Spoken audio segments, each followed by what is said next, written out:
What's up, guys? Welcome back to the 1078 Project Podcast. Super excited for today's guest. Today's guest is a licensed professional counselor. She's EMDR trained. She's a member of Missouri's First Responder Provider Network and the St. Louis Regional Peer Support Council. She's actually a board member with them as well. A previous police dispatcher from, I think, 1995 to like 2008. And she is the spouse of Officer Grant Jansen, who died in the line of duty. I'm extremely excited for today's guest. She's been such a help to the 1078 Project. She's one of the first people to really jump on board, started putting me in contact with people. I'm so grateful for her presence. I'm so grateful that she's a 1078 Project counselor. Without any further, today's guest is Annette Jansen.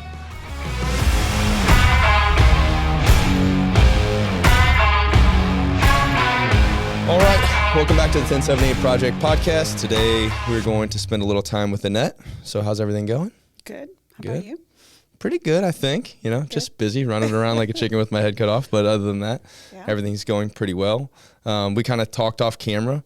My goal is for you to be able to tell your story. I think you have a super interesting story, and I'd love for people to hear it. And before we start, I just want to say thank you for everything you've done for 1078 already. Starting this whole thing has been a lot of work, and there wasn't very many people there that at the beginning of this that were willing to help us out. And you spent a lot of time, coaching me through a couple things and meetings, and your willingness just to serve the law enforcement community in general, and to be one of our counselors is, I'm forever grateful. And, I hope, and I don't just say that, I truly am really thankful for you. And I'm happy that you stepped into my family's life, because you've been a big impact for us. So, I just wanted to make sure you knew that. And, so like I said, my goal is for you to be able to tell your story, and, we kind of started chronologically. So, did you grow up in St. Louis? Yeah, I grew up in West County area in Manchester. Fancy. Well, everybody says that, but I grew up in a very, very small, modest home. It was a 3-bedroom, 1,200 square foot house, one shower kind of thing. But I had 2 brothers, my mom and dad. We lived in Parkway School District, so the elementary school I lived in was right down the street. It was like a dead-end street, and there was a school right there. It's still there. In the middle of the subdivision that no one even knew that existed, really. So that's probably nice, like playground and everything close to your house growing up? Yeah, I would walk to school every day, and it was back in the time when you didn't have to worry about anything and you could go anywhere. We would be out all day long on the creeks, and there's a whole bunch of creeks in that area. So 2 brothers. I was the middle and the only girl. Oh, great. So it wasn't all that fancy, but I guess the area we lived in, we were right by John F. Kennedy High School off of 141. So, pretty fancy area. Fancy area, but not fancy subdivision. What did your mom and dad do? My dad was an electrical engineer for as long as I knew. Most of my life, he worked at Channel 2 as an engineer. Oh, really? So he was there until 2009, and then he retired from there. So, and my mom, for the most part, stayed home with us. She had a lot of mental health issues. Really? Growing up.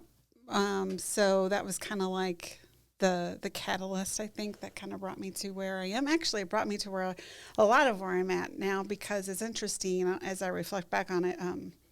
So my mom was diagnosed with bipolar disorder and also borderline personality disorder. So if you know anything about those, I'm sure you've encountered probably people. Many, many times police were called to our house growing up. Really? So just because she was either suicidal, or she was violent, or she was aggressive, mostly towards my dad. But then there was times when, and I was the mediator. Both my brothers would kind of like go off into their room, and I was kind of the mediator person. So from the very beginning, a little helper. From the very beginning. And I remember being a very young child calling 911. And I just think that's so ironic, considering where I ended up. And I remember those calls vividly, and I remember the comfort of hearing that other person on the other end of the line and what it meant to me. And then also just really positive interactions with the police that came, because they were really kind, which they didn't have to be, but they were. Yeah. So that was kind of like my first interactions with law enforcement. Wow. Like, you never know as a policeman when you go to these houses and you see kids, and I always, like, my instinct is always like try and get on their level, you know, and spend a little bit of time with them, because I just feel so bad. You know, I'm like, man, like, this poor kid is in this environment. I feel so terrible. But, you know, you never really know the impact that you may have. So were your parents married for? Yep. They stayed married until my mom died a couple years ago. How did her mental health journey go? It was rough. Her mental health journey was pretty sporadic my entire life. And I think for the longest time, I always felt very responsible. There was she was very good at manipulation and just a lot of guilt trips, that kind of stuff, especially to me.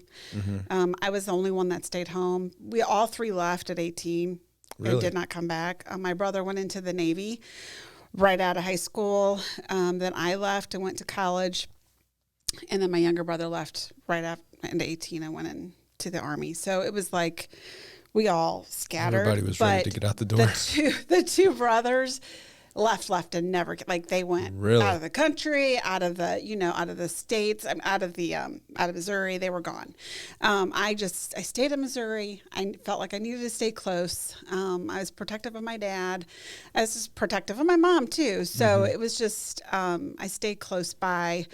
But it wasn't, for the most part, her and my relationship was really, really strained for most of the relationship. There was even a time when I didn't talk to her at all for about a year.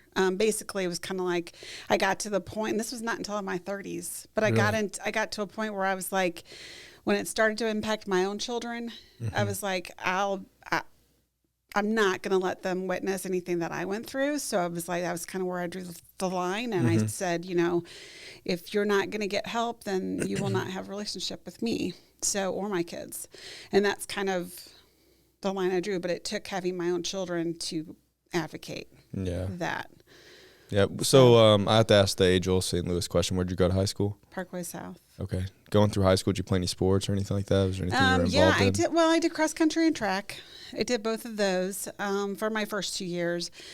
And then my second 2 years, I kind of took a different turn, and I was more into music and musical theater. Yeah.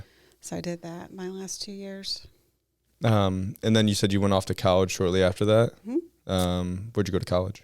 It was Northeast Missouri State at the time, but it's Truman now in Kirksville. Yeah. And what'd you study? Psychology. And was it based off of everything that happened at home? I knew right away that I was going to go into mental health. Really? I knew just, based off of, I was the only one in my family who recognized that my mom had a problem. Believe it or not, my dad still didn't think she had a problem, even though the police were called to my house regularly. My brothers just didn't want, they're like, well, it's not our problem, it's her problem, we don't care, kind of thing. Not that they didn't care, it was just their way of dealing with it at the time. Yeah. And I was like, she needs help, and we need to get her help, but nobody was, at the time, mental health was just kind of like, there was a huge stigma attached to it. And we were Catholic, and so you didn't want to admit anything was going on or wrong behind closed doors, because you had to have this perfect kind of persona kind of thing. And so it was shameful. Yeah. So we just didn't talk about it. But I was like determined that I was going to make a difference in that, even at a young age. Really? So I went into psychology. I was a music minor. Originally, I wanted to go into music therapy. But eventually, I just didn't do that. For us dummies that don't really understand music therapy, what is music therapy? So it's just another way of, a lot of times they use music therapy with, they use it with children, they use it with elderly, like mostly like in group settings type things, but they can use it in individual settings too. But it's just like, how music can really impact your emotions when you're listening to a song or whatever. It's the same sort of thing. So sometimes it's just a way to tap into expressing those emotions. Okay. Yeah. So when did you kind of transition away from that? Well, I totally left psychology for a while. Like I was just kind of like, I guess after college, I had to do my internship. I did it at Missouri Baptist Children's Home, which is out in like St. Anne area. So I did it there for a summer. So I worked in a residential facility with some really beaten down, broken down kids. Really? Which I really enjoyed. Not a whole lot of money in that world to be made. So at that time, I'd already been dispatching at the campus police. That's kind of how I fell into it. So I was dispatching night shift at the campus police for about a year before I graduated, just as, you know, I enjoyed it. I don't even know how I really fell into it. And then so then I got offered, I applied at a couple different jobs. You know, you were trying to make a transition from college into the workforce. And I knew you can't do a whole lot with this psychology degree. You either have to go and get your doctorate or you have to get at least a master's. And I was like, I don't know if I can afford that because I'm on my own. My parents couldn't really help me. So I was like, I guess I need to go to work. So the only thing I know how to do is dispatch. So I was like, okay, well, I'll go to dispatch and then see what I can do from there. So I applied at St. Charles City and got hired on pretty quickly. Well, I wouldn't say quickly. They're not quick about, I don't know. Government's not quick about anything. No. So it took about 6 months for me to go through all the background. But I mean, I got hired on and started working for them.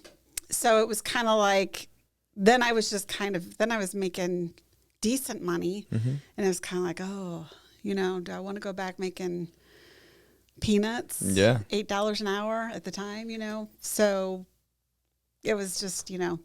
Anyway, what I ended up doing was I decided music therapy probably wasn't going to be for me. I still loved music, but I just wanted to take a different turn with it. So I went back and decided to get my master's. So as I was dispatching, working night shift, I did my master's program.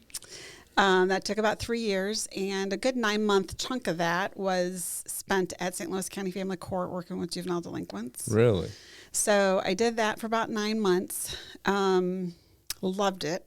I mean, I absolutely loved it. Again, there's no money to be had in that profession. But I loved working with the kids. And it's probably because I saw, not that I wasn't a juvenile delinquent. I was a good kid. I made good grades. I, you know, did what I was supposed to do. I never got myself in trouble, but I could see, like, me and my brothers used to always talk about how in the world did we never become like drug addicts, or because of the upbringing that we came from, we all turned out really, really good. Yeah. But I could see how easily we could not. And the only thing I can come up with is that we had such a huge support system through church and through our family, friends, and we still had, you know, and also probably the police and, like, you know what I mean? Like, all of those things just helped mold us into, you know, we were all extremely perseverant and very dedicated and hard workers. And so I'm going to take you back to the Missouri Baptist. The kids that you were working with at the Missouri Baptist home, what were they just said they were just in like some type of living situation where their parents couldn't take care of them, or what was was it a temporary thing or long-term care? It's usually a temporary care. It's usually has to do with kids who are behaviorally out of control. Their parents can't control them anymore. Their schoolwork is really kind of taking a dive. Usually it's like oppositional defiance disorder is usually one of the big ones. So just refusing to listen. Some of them are involved in drugs. Some of them are involved in criminal activity. It's usually the step before. Like DYS or something, or like juvenile. Yeah. So sometimes it's just severe mental health issues. Like sometimes they just need to be in a controlled environment where they are medicated and, you know, they receive counseling every single day. They have a very structured school system, but maybe it's an alternative type of school. So it's, you know, the hours are less intense. So maybe they only go to school for 3 or 4 hours a day instead of 7-hour day. Yeah. So it's just kind of those types of things, but it's a living facility. And you were doing that as like an intern, correct? As an intern, unpaid. It was just like, you know, I had to Had to do my hours to get my degree. So yeah. Okay. Was there anything crazy that ever happened there? Was it a violent place, or was it? I never experienced any violence there. I would say St. Louis County Family Court was a lot. Really? That was a little bit sketchier. Yeah. Because I would have to go into the detention hall where they were locked up to sit with them, and some of them had been involved in armed robberies and some pretty bad stuff. So, but I would say these kids, some of them came from just really abusive homes. Some of them had been sexually assaulted. So there was a lot of that. A lot of time for me, because I was in my early 20s at this time. And so I wasn't much older. Too far removed. Right. So a lot of it was just building rapport and just, having a good role model and somebody just to kind of hang out with and talk to and play cards with and just kind of that kind of stuff. So. I sent a 22-year-old girl into St. Louis County's Juvenile Justice Center to. Yeah. Oh my goodness, that seems insane. It does seem insane. I can't even believe sometimes that my parents or anybody didn't question what I was doing. But yeah. Did you have like a guard with you or something, or like was it kind of? It was kind of like, I mean, I can equate it to similar to, except for it was larger than like the booking department at St. Charles City, where there was like that center. Yeah, like a pod. Yeah. And then there was all these cells around. Okay. And you would just go in there and just hang out? But I would go in the cell with them. Yeah. And just sit and. Just males, females, or everybody? Males, females, yeah. And your goal is just to kind of build some type of relationship and try and work through trauma, I'm guessing? Yep. Yep. Do you have a relationship with any of those kids anymore? Or no. Did you have a relationship with any of them for No, there was one. I do remember there was one girl. And now I did see a couple outpatient, we shouldn't say outpatient, but like that were part of the juvenile system, but were not inmates. So, but they had, they were required by law or, court to come in and talk to somebody or whatever. And I had this one girl, and I'll never forget her, that she just had my heart, and I really thought we connected. And I'd been seeing her for a while, and then one day she didn't come in, and found out that she had run away from home, and then I never saw her again. And so it was kind of like, it's that closure piece, because I never really knew whatever happened to her. So my guess is, I would love to hope and pray that she's okay, and that somehow maybe I had an impact on her at some point, or that somebody else did. But, it's hard to know. So, yeah. Growing up, you said your family was pretty involved in the church. You guys went to a Catholic church. How involved is your family in church? It's a crazy story. It's got to be a crazy story when it comes to me. Yeah. So we were raised Catholic, devout Catholic. Like if you had to be dying to not go to church. So we were, went through all the sacraments and all like PSR or whatever. PSR, confirmed, baptism, all that stuff. My dad was studying in the seminary to be a deacon in the church. So he was very, very knowledgeable about all that stuff. At some point they found out, I don't know how, but because I didn't ask all the specifics, but they found out that he had had a vasectomy, and so they threw him out of the seminary and was no longer allowed to be deacon. And I remember him feeling extremely betrayed, and feeling like he was angry, just very angry. And before this even happened, we all kind of started us kids started kind of split. We had such good friendships, and we had, I don't know. My brother was kind of the first one to my older brother was kind of the first one who got involved with Student Venture. I don't know if you're familiar with them. I don't even know if they're around anymore, but it's kind of like Campus Crusade for Christ or whatever. Okay, yeah. But it was through school. And so they would do like prayer meetings and stuff before school or whatever. And then I had my best friend who I've known since 6th grade. We're still best friends. She had tried to get me to go to her church a couple times. And so I would go to youth group with her. And then I started wanting to go to church with her on Sundays. Well, my dad got really upset by that because he's like, that's not Catholic, you know, and everything. So I was like, so finally my mom convinced him to, well, so what? Let her go, you know? And so he's like, that's fine. You have to still go to mass either Saturday or Sunday, but you can go as long as it doesn't conflict. You can do both. I go, fine. So I was kind of raised on both. I remember being kind of like, and going in middle school, going to the youth group and them questioning me a lot about Catholicism and how would I even believe that? And I remember feeling attacked a couple times because I was like, I don't know, this is just how I was brought up. I didn't ask for it. I didn't know that I wasn't supposed to pray to Mary. And I'm like, you know, it was all this kind of stuff, you know, but I felt very attacked by it. I will say this. I'm not Catholic anymore. But I will say my parents were like what they would call charismatic Catholic. So we did a lot of like growing up. There was something called, my parents did marriage encounters, which is like, you know, through Catholics. So they did this. If they did anything right, my mom, there was times in my life where my mom was very stable. And she did a lot of good things, a lot of Was she like things. Medicated, not medicated? Was it a balance? Okay. Off and on. It was like when she felt like it. Okay. Makes sense. So she had like times where she's very with it and there's like, okay, well, things have figured itself out. She hits that level of stability and then guessing she probably stops taking medicine. Right. And then we start the whole process. And we start the whole process. Yeah. For everybody in the police world, that is what we deal with about 95% of the calls that we go on. Right. Is that exact thing. It's like, I was doing good. I fell off. I stopped taking my medicine and now everything's going bad. And then, all right, well, I'll see you in about 7 months. Right. You know? And when I was dispatching, I remember would be flagging those addresses where we go all the time. And that is, I would have guessed, would have been my address growing up. Really? We were probably a flagged house that we went to all the time. So anyway, so there were some times when she was really, really good. And so they did marriage encounters. They also did something called De Gloris.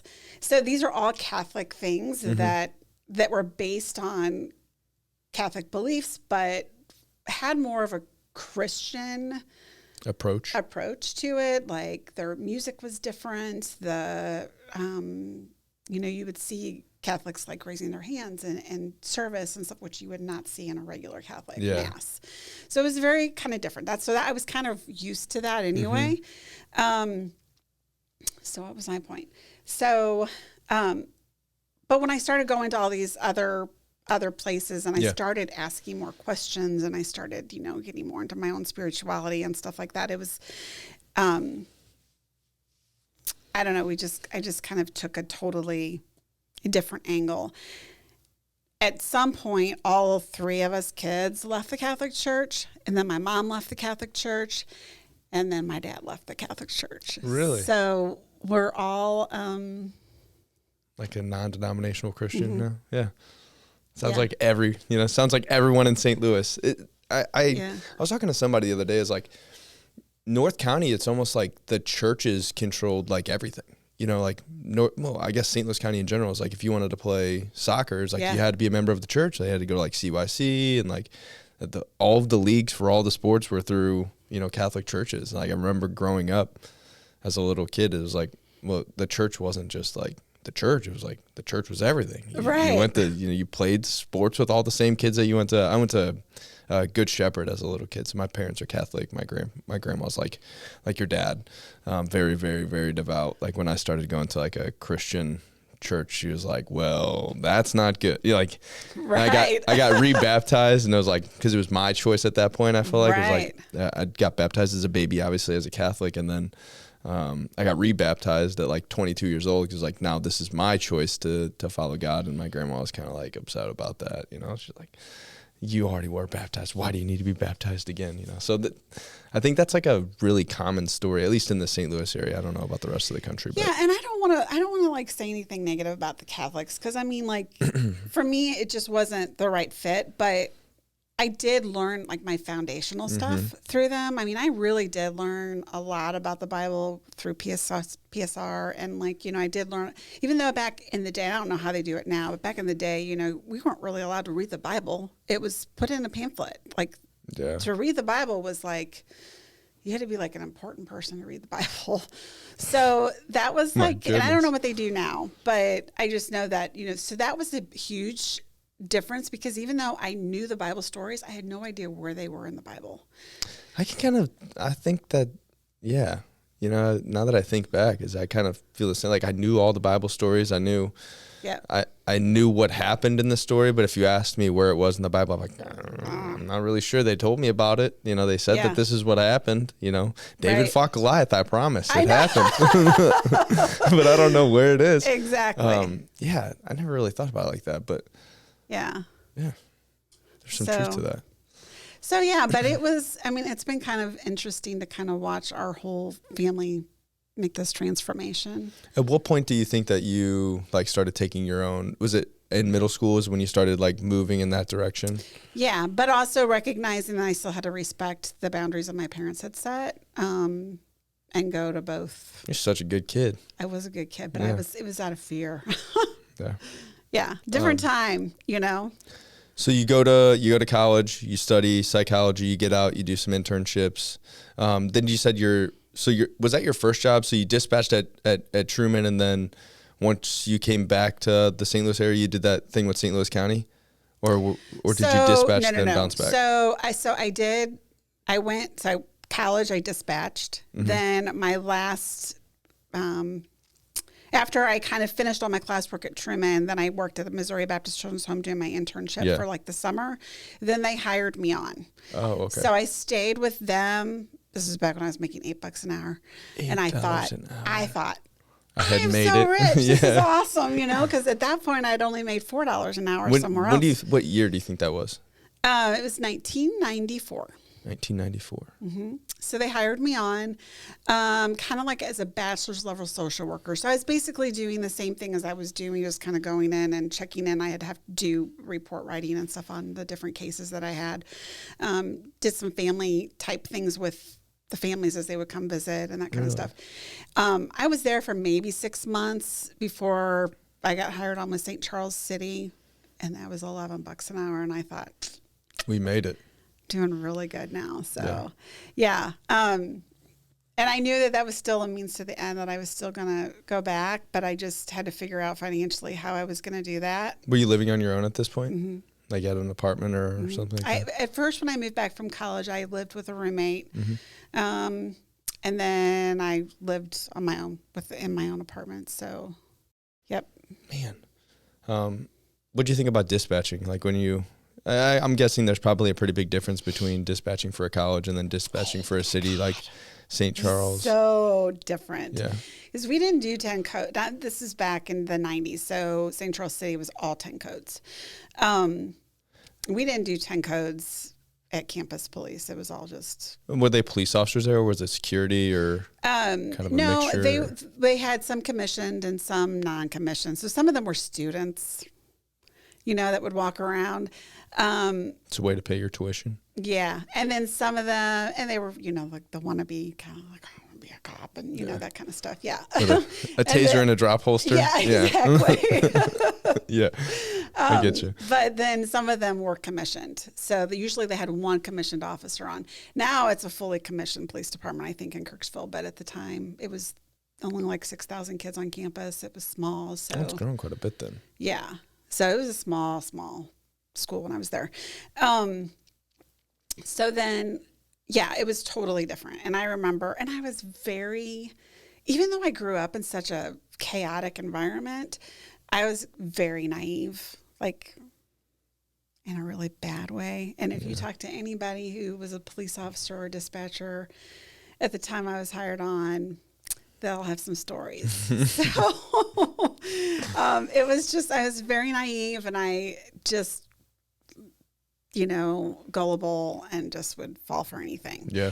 So, and they loved messing with you. Yes. So I got messed with quite a bit. Eventually I realized it was because they liked me. So it was cool, but it was, just kind of your first introduction to like police culture. Yes. Yes. Like real police culture. Yeah. And we're also talking in the 90s. So things were very, very different. Yeah. Very different. back then. This before, body cams, before really any accountability or anything. So there was, there's some sketchy stuff going on sometimes. Yeah. We just kind of turned the other eye or whatever. But we were also really tight, which is something that I don't know is there as much is what it used to be. Like we used to eat, breathe, and live each other. Like, and maybe that's not a good thing, but we spent. It is, but it isn't. It is and it isn't. I totally agree with that, because one of the things I always try when I do see cops now is I'm like, who are you hanging out with?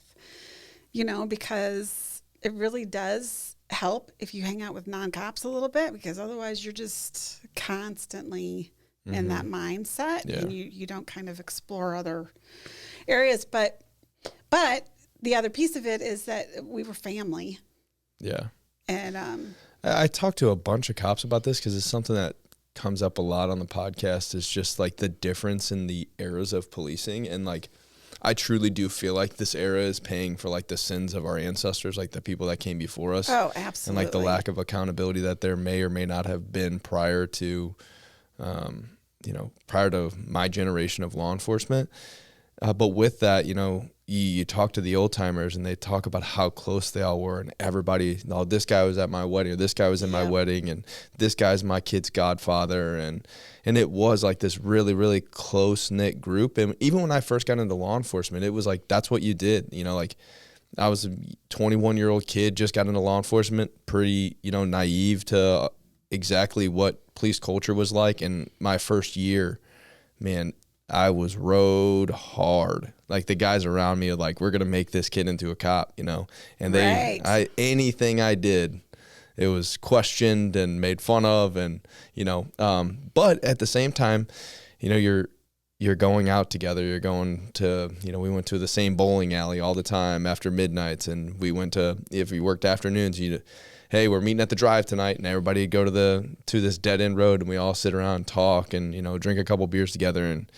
And it created like this bond that you didn't really get from other people, because it is almost, once you get into law enforcement, it's like one of those things where a lot of my friends that are outside of law enforcement, they just don't understand the things that I talk about. They'll be like, what? Like that happens? Like, yeah, it happens all the time. Like there's just like this disconnect. I agree 100% that you do have to have guys outside of law enforcement or anyone outside of law enforcement that you can feel comfortable talking to about things, and just kind of get like a good balance of what normal life should be. Because that life that you live as a police officer can quickly become abnormal. And the people around you all are dealing with the same stuff. So, but there's a definite difference in culture between current cops and the guys that have been doing it for 25, 30 years. It's just, there's not that like close knit group anymore. So if you have some young cops that see you, man, it's just, it really is like we don't really go out together as much as we used to. And it just doesn't really, that brotherhood doesn't exist like it used to.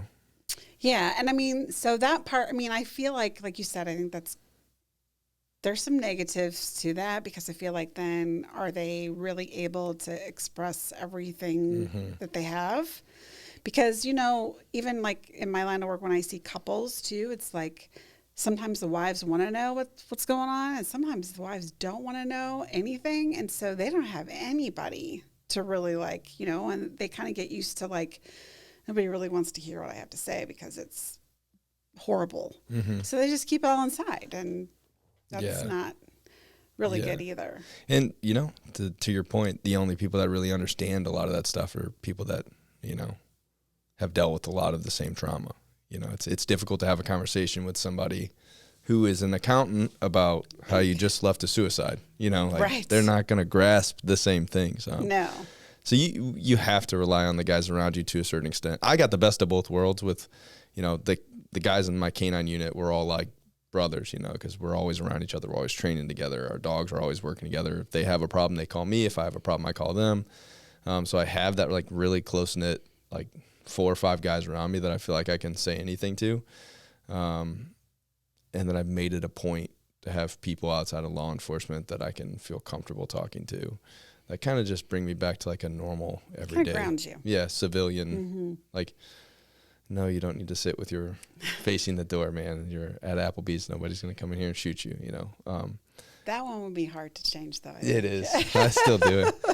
My wife now, every time we go somewhere, she takes the side that with her back to the door. It's like it's a given. Yeah, she knows that that's going to happen. I still do it with because I still meet up with some of my old cop friends, and I always take my back to the door because I know that's where they're going to want to sit. So,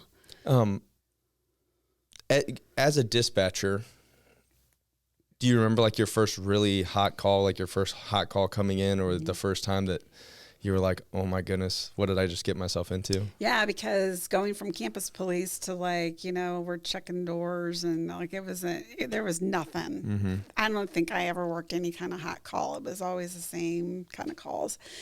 Mine was a suicide.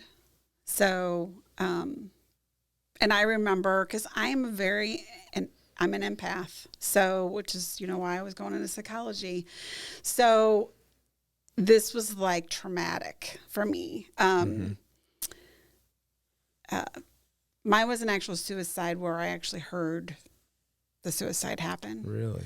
So I remember taking the call, and I was still in training. So I still had someone kind of like listening to my phone calls.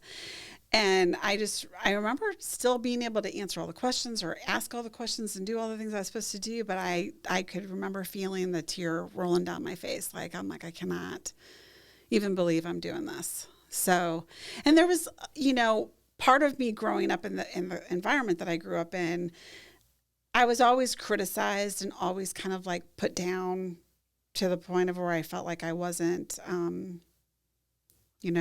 wasn't worth much or whatever. So I constantly doubted myself. So that was part of, I just lacked confidence. I lacked, all of that stuff. And so I questioned whether or not I was in the right thing. Like, I'm like, I don't know if I can handle this. Like, this is just too much, I think. Not to mention the fact that it was hard, like to be able to multitask and to do all this stuff, to memorize all the codes. Yeah. I was studying at home. I was just like, this is like impossible. And I was like, I don't know if I'm ever going to be able to do this, like mutual aid. And like, how do I, do all these things? And I don't know, I had old school dispatchers that were like in their 60s, and we had these long rulers that were like metal weapons. That's all I could think of. And she would take this metal thing, and if I screwed up, she would just whack it right in front of my face. Is she a nun? I feel like that's like I know. Catholic grade school nun. So I was being like scolded, and I was just like, it was a different time. It wasn't like you're doing a great job. It's like none of that. Yeah, people don't understand those dispatch rooms are hard. Those ladies are hard ladies. They're not your normal lady. They're no. They've been through some things. Right. So they were, and very much like those are their guys. They know their guys' voices. They could tell in just the second that they would key up if they were in distress. Like, so it was like all those things I was being trained in was like even detecting a minute change in an officer's voice, I was having to pay attention For to. $11 an hour, you're doing homework studying 10 codes. Like I think that's something that's overlooked quite a bit is like, the public service world is like pretty underpaid, and a dispatcher, a police officer, an evidence technician, all these like people that are in the police department, like their jobs are taken very, very seriously. It's not like people and dispatchers just up there willy-nilly, like it's I'm relying on that person. Through my shooting, it would have went completely different if my dispatchers didn't do what I asked them to do. Like if they weren't successful in the task that I asked them to do as I was responding to that call, it would have been, I don't know what the outcome would have been, obviously, but I know that it would have put me and the guys around me in a really, really bad place. Oh, I'm about to lose my mic stand. But it would have put me and the guys around me in a really, really bad place. And that's like the role that a dispatcher plays. It's fairly, it's important. So you said you remember being able to answer all the questions and everything, but you started to cry. Did the person just call in and say that they're going to commit suicide or something? And they just did it while you're on the phone? Like, here's my address? Yeah, basically so that we could come. Really? Yeah. And it wasn't, like I said, I was still in training, so it was early on. But I remember being severely impacted by that because it was just. Was there any services or support there, or was it like? Hell no. It was really? just like, yeah. I mean, I think, at the time, we got up and we could take breaks whenever, I think they're a little bit more strict on what they do that now. But so I was able to kind of get up and go take a break for like 5 minutes and come back. But there was never any discussion about it later. No, like debrief or. No. And sometimes officers would come in and show pictures of what they saw. And so I remember I didn't see any pictures of that particular one, but I do remember seeing. So I mean, like, I would see pictures of what. Yeah. The end all be all was. Right. So, no, there was any kind of debriefing or anything like that. That was just not something that existed. Yeah. So all of our dispatchers now, so if you're on the phone during a critical incident, you sit in on our debriefing. Yeah. On our debrief, which is important. And hopefully as 1078 grows, like we can reach out to dispatchers and kind of run a program for them as well. Because there is some true trauma through that phone. One thing that is brought up a lot, and I don't know if this is something that affected you, but just not being able to be in control of it, like sitting behind the phone. Like some of the dispatchers that I've talked to that have been involved in like on the phone for officer involved shootings or whatever else, like those moments that go by where you don't know what's happening are like super, super traumatic. Did you ever experience anything like that? Like where you couldn't, like there's something happened with the officers and you couldn't do anything about it? Did you ever have any experiences like that? I mean, so I know we're going to get to it in a little bit, but my husband worked at the same department as I did. And there was one time that I knew that he was we were actually working the same shift. And there was one time that I knew he was on a traffic stop. And I got a call from a citizen that said, hey, your officer needs help. He's at this location. He's being assaulted by this guy and giving me this. So I knew who it was. I knew it was my husband, and I knew there was, so I was trying to get his status, and there was no answer, and blah blah blah. So that is very traumatic. Just because even if it hadn't been him, I still would have been like, okay, I know it's my officer. Why isn't he answered? So yeah, there's that lack of not being able to have control or not knowing what's going on. That's kind of scary. So that's where you met Grant yes. through. Okay. How long had you been working there whenever you met him? We actually started the same year. I started in January of 95. He started in July of 95. So I met him. He started out as what they called back then police service technician, so a booking officer. He had already been a cop for Berkeley, and he was a supervisor for St. Charles County's corrections. So he was in there for a while. And then he was a cop at Berkeley for 6 months when he decided that was not the area he wanted to work in.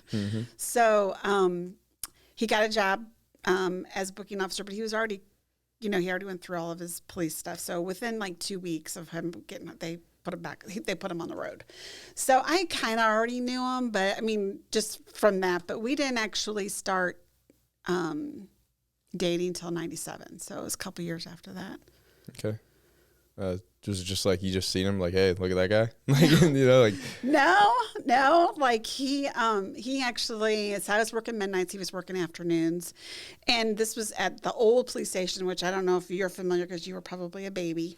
No, I did my internship at St. Charles City actually. So at the one on Zumbel or the new one? At the new one. Well, they're both on Zumbel. They're both one on was Zumbel, on West. yeah. No, I'm sorry. One was on West Clay and Zumbel by Lowe's. It's the newer building. Okay. Yeah. So the old station was on West Clay. It's, I think, a church now. Across from Sun Lake Apartments. I don't even know if they call it Sun Lake Apartments anymore off of West Clay. But anyway, that was the old station, and that's where I was hired on as before they moved to I was at the new station too before I left. But so we were at, dispatch was like in the center of this building.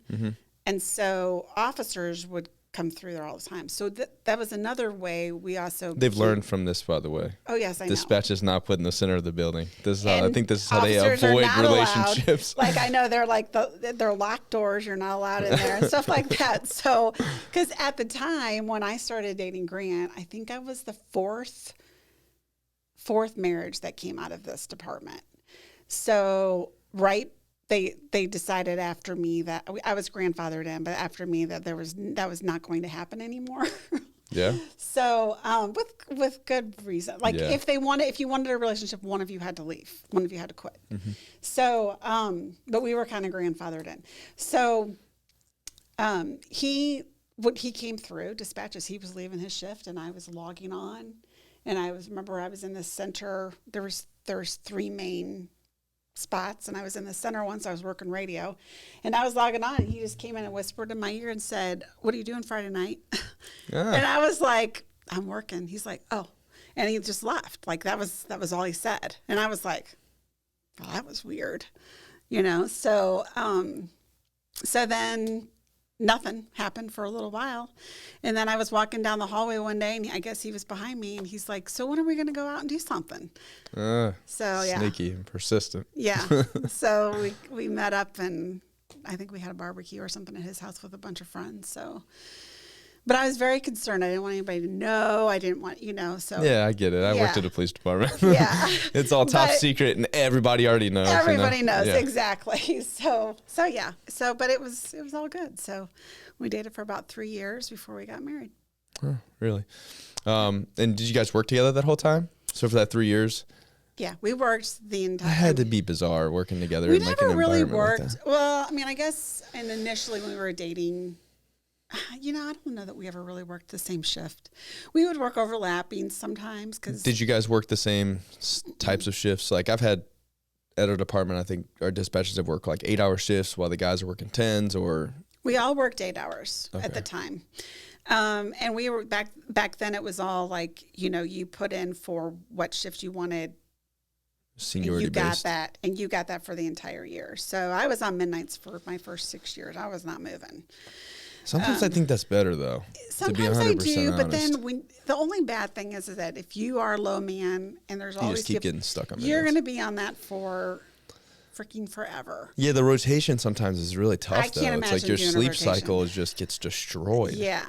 It's funny you say that because my master's degree, when I was getting my master's degree, I didn't start my master's degree till after Grant and I I started think all the dating. command members need to listen real quick. I know. So when I was doing that, my thesis was on the marital satisfaction. What was it? The effects of shift work on marital satisfaction. So I have a So what were the actual effects? binded book. Give me the cliff notes. The cliff notes, well, obviously. Yeah. I mean, because I had to do all the statistical analysis. I had to do survey. I surveyed a bunch of police officers at our department. The cliff notes obviously were that it's not good. It doesn't, it increases conflict, it increases infidelity, increases substance abuse, and that's with the bouncing around kind of shift work. Now, at the time, we weren't really bouncing around. There were some people that had to bounce around, but for the most part, we were pretty steady. And I think ultimately that does lead to a happier life. Yeah. It's just that if you're stuck on an undesirable shift for 10 years, that can kind of be wearing. I think the first the most undesirable shift on when I first started. So we worked 10-hour shifts. So the afternoon shift was a shift that just, you were busy. So a lot of the new guys went to the afternoon shift. So I was on there for probably a couple years, but then after that it was, nights for quite some time. And it was, for me now, going from where I was working on that same shift for an entire year to every 4 months I'm bouncing back and forth. If you told me right now that, you're going to be on nights for an entire year, I take that over getting my sleep schedule right for about a month and a half, and then being switched. Yeah, being switched, and then you're doing the same. You're trying to get back to that normal pattern, and then you're switching again. That kind of sucks, but right. I get why they do it. It's like guys don't want to be on nights for, like you said, 10 years, but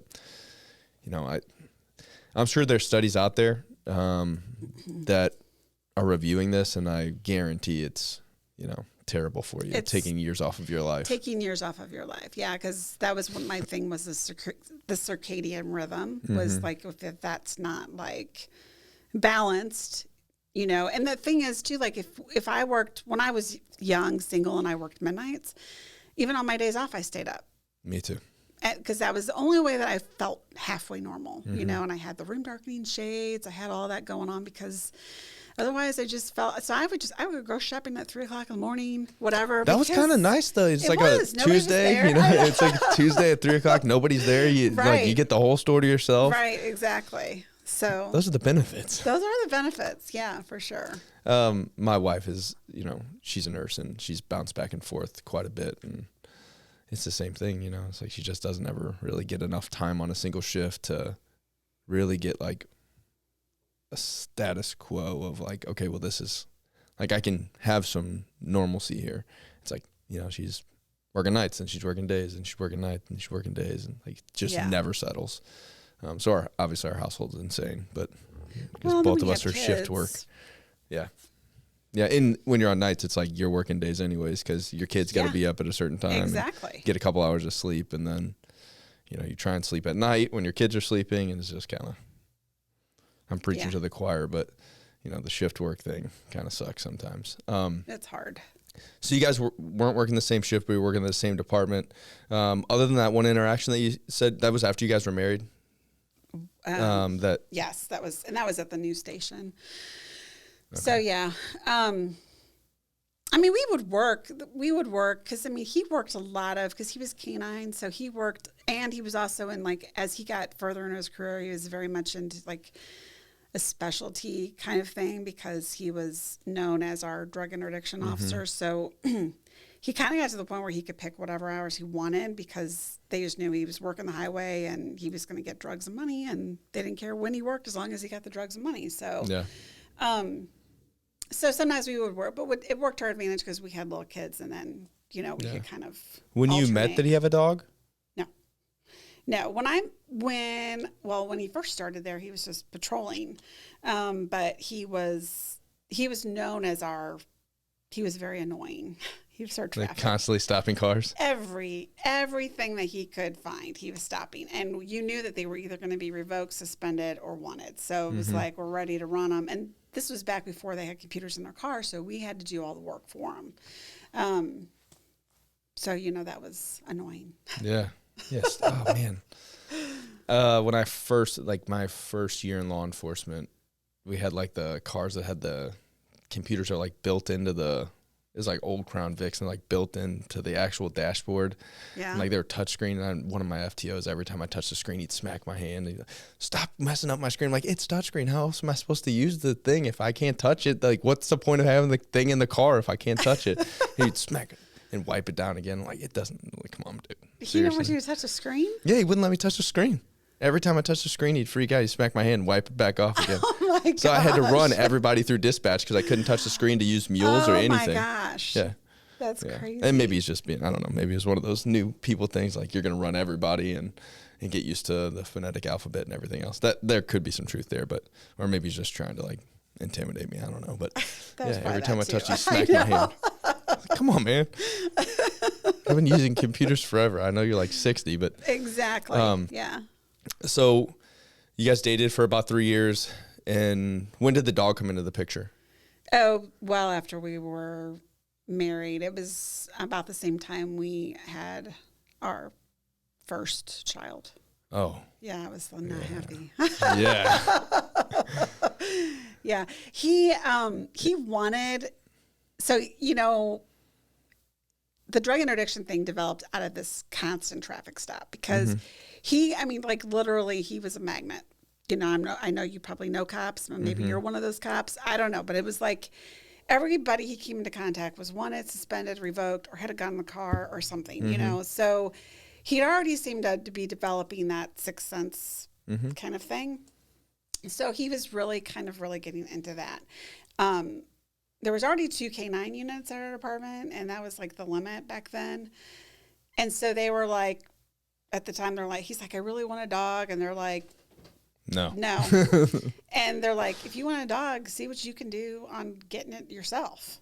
So he asked for donations for the dog from the community. And so I remember we sent out 600 letters. I helped him all. I remember I can still see it on the table. Wow. Sent out all these letters. And I think it was like $6,000 that he needed for a dog back then, which was a lot of money back then. I think, what are they, 15, 20 now? I don't know. Where we used to go was only about $1,000 more expensive. Oh, really? For just the dog. Then you got to pay for the training. Then you got to pay for the training. Right. So this was like $6,000 for the basic training. The dog was already trained, but then you had to kind of like train it yourself. So he got a dog named Czar, all donated. All the money was donated, and he was, he did all the work himself. So really, so yeah, that's pretty cool. Partner. What was it like for the wife? Listen, I completely understand what it's like for the policeman. It's a boatload of work with the dog, but I've never, I don't really hear a wife's perspective very often on what it's like being married to a canine handler. What was it like? Well, I mean, I love dogs. So it was good. I mean, I hated the hair. Yeah. The hair is disgusting. I refuse to get in his patrol car. I don't know what your patrol car looked like, but I mean, this hair is coming out of the vents as it's blowing through. And I just was like, this is so nasty. But he was really good. He was the caretaker of the dog, so I didn't really have to do much. So. I mean, do you spend a lot of time away from the house training? Did a lot of training. That's like my wife's biggest complaint is I'm always gone training See, dogs. I don't know that you guys probably do a lot more training than he did.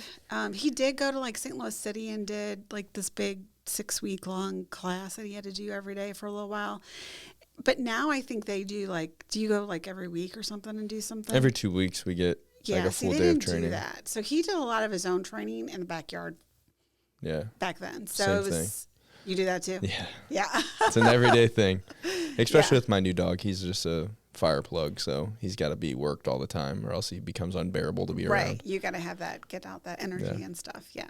Yeah, the same thing. Kate's always like, we have like one of those shark vacuums and we've went through like 6 of them. Just can't keep up. My retired dog's now at home too, so, and he's a long-haired shepherd, so it's just constant. Just a lot of hair. Yeah, constant. Yeah. I know Grant used to take Czar outside in the back and just brush and brush and brush. Like 4 dogs out of him? Oh, 4 dogs, easily. And the hair is just kind of floating through the air. You're just like, this crazy.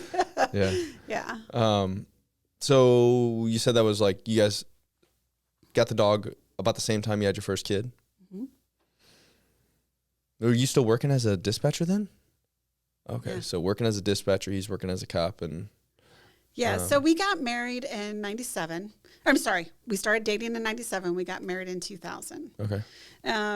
When we got married, he had a little condo of his own. I had a little condo of my own. So we both had bought our own first little place, which was kind of nice. And so he ended up, after we got married, he ended up moving in with me for a little bit, and then we decided we wanted to build our first home. So we sold both of our condos. We moved into like this totally rundown place in St. Charles City. It was like a little apartment that we stayed in that we rented for a month until our house was being built. 6 weeks after we got married, I got pregnant. So I was like, all he wanted was to be a dad. Really? Like, oh my gosh. He wanted to be a dad so bad. He was actually married twice before me. Twice married, twice divorced. Sounds like a cop. Yeah, pretty much. So he really was ready to be a dad. He was about almost 6 years older than me. And I was 28 when we got married. So we were pretty ready, I think. Plus, we both had quite a bit of time on independently, living on our own. We were just kind of like, we were ready. So we were ready to start trying pretty quick. And boom, it happened quick. So got pregnant. We were building the whole house and everything. We moved into our house in the fall of that year of 2000. We got married in the spring. Fall of that year, we moved into our new house. By December, I was almost 30 weeks pregnant and lost the baby. So I had a stillborn. So we had to, I was still dispatching, obviously. I went to work And my goodness, girl, you've been through the ringer. yeah, that's just the surface. So I went to work that day, and one of my dispatchers was like, "What's wrong with you? Like, something's wrong with you." And I'm like, "I don't know. I'm not feeling the baby kick, but I don't know if there's something wrong." And she's like, "Well, I don't know why you're here. Go to the doctor or something." So Grant was actually working that day, the same time I was working. And so I called him. I said, "Hey, I think I'm just going to run up to the hospital and see if I can get an ultrasound. I don't know what's going on." So he follows me up there. We go up there, and there's no heartbeat. So that was, I can't even tell you how difficult that was. I felt like I had let him down. This was what he wanted so bad. I mean, I wanted it too, but I knew how much he wanted to be a dad. And I was scared that like there was something wrong with me. Like I didn't know. So this was a huge transformation. We made in the next 30 hours, they basically, I had to go through labor. Mm-hmm. I didn't know I was going to have to go through labor. I thought they could just take the baby. I didn't know any of that stuff, but they told me, we're going to have to induce you. You're going to have to go through, because I was already 30 weeks pregnant. Man. So there's, so I went through 30 hours of labor. And during that time, I was really, really just angry. And I remember telling Grant, I'm like, I don't want to see the baby. We didn't know if it was a boy or girl because we were waiting. We wanted to be surprised. My goodness. So I'm like, I don't want to see the baby. I just want them to take it. And I kept calling it. And I was just like, I don't want anything to do with it. And I was just very angry. But I also remember the amount of police officers, because I remember him making the phone call back to dispatch saying, "Annette's not coming back in, baby's J4. And so He used the 10 code? Yes. He did? Oh my goodness. Yep. Oh. And I was just like, I just remember I was just like sobbing. So, but at that point, the amount of police officers that came to the hospital were just like, this is like my first real encounter with the family that we had, and they were just broken hearted. Because they were always like, you guys are the best couple, everything, you guys just like everything just, you guys, they could tell we were soulmates, And so for this to happen, everybody was just really brokenhearted. And so I went through 30 hours of labor. During that time, Grant had called our pastor from our church that we were going to at the time to see if he could talk me into wanting to see the baby. And like, What was Grant's demeanor the whole time? He was just trying to support me. He was very, very sad, obviously. I feel that. That's like But his thing was me. He was taking care of me. And he didn't think he could convince me to want to see the baby. He thought he needed someone else to do it. So eventually, this whole time we had names picked out for a boy and a girl. And we had Cole picked out for a boy. We had Paige picked out for a girl. And I was just like, everything's like I just felt like everything was, my life dream was broken and that everything was just, So I had no idea what I was going to do. But I remember I had this one nurse who was phenomenal. She was actually the wife of one of our police officers. I don't think he was actually working there anymore. I think he had already retired and left and went to work for Lindenwood or something. But I will never forget her because this was like, we were at St. Joe's in St. Charles. And she was just so supportive of me. She was always coming in and checking on me. She was just phenomenal.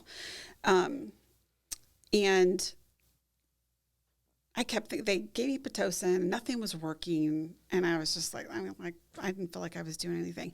Eventually, all of a sudden, she came in, she put her hand on my stomach and she's like, "Do you feel anything?" I'm like, "Not really." And then it was like, all of a sudden I was like, "Oh, wait a second. Yeah, I do." So then she's like, "Okay, you're ready."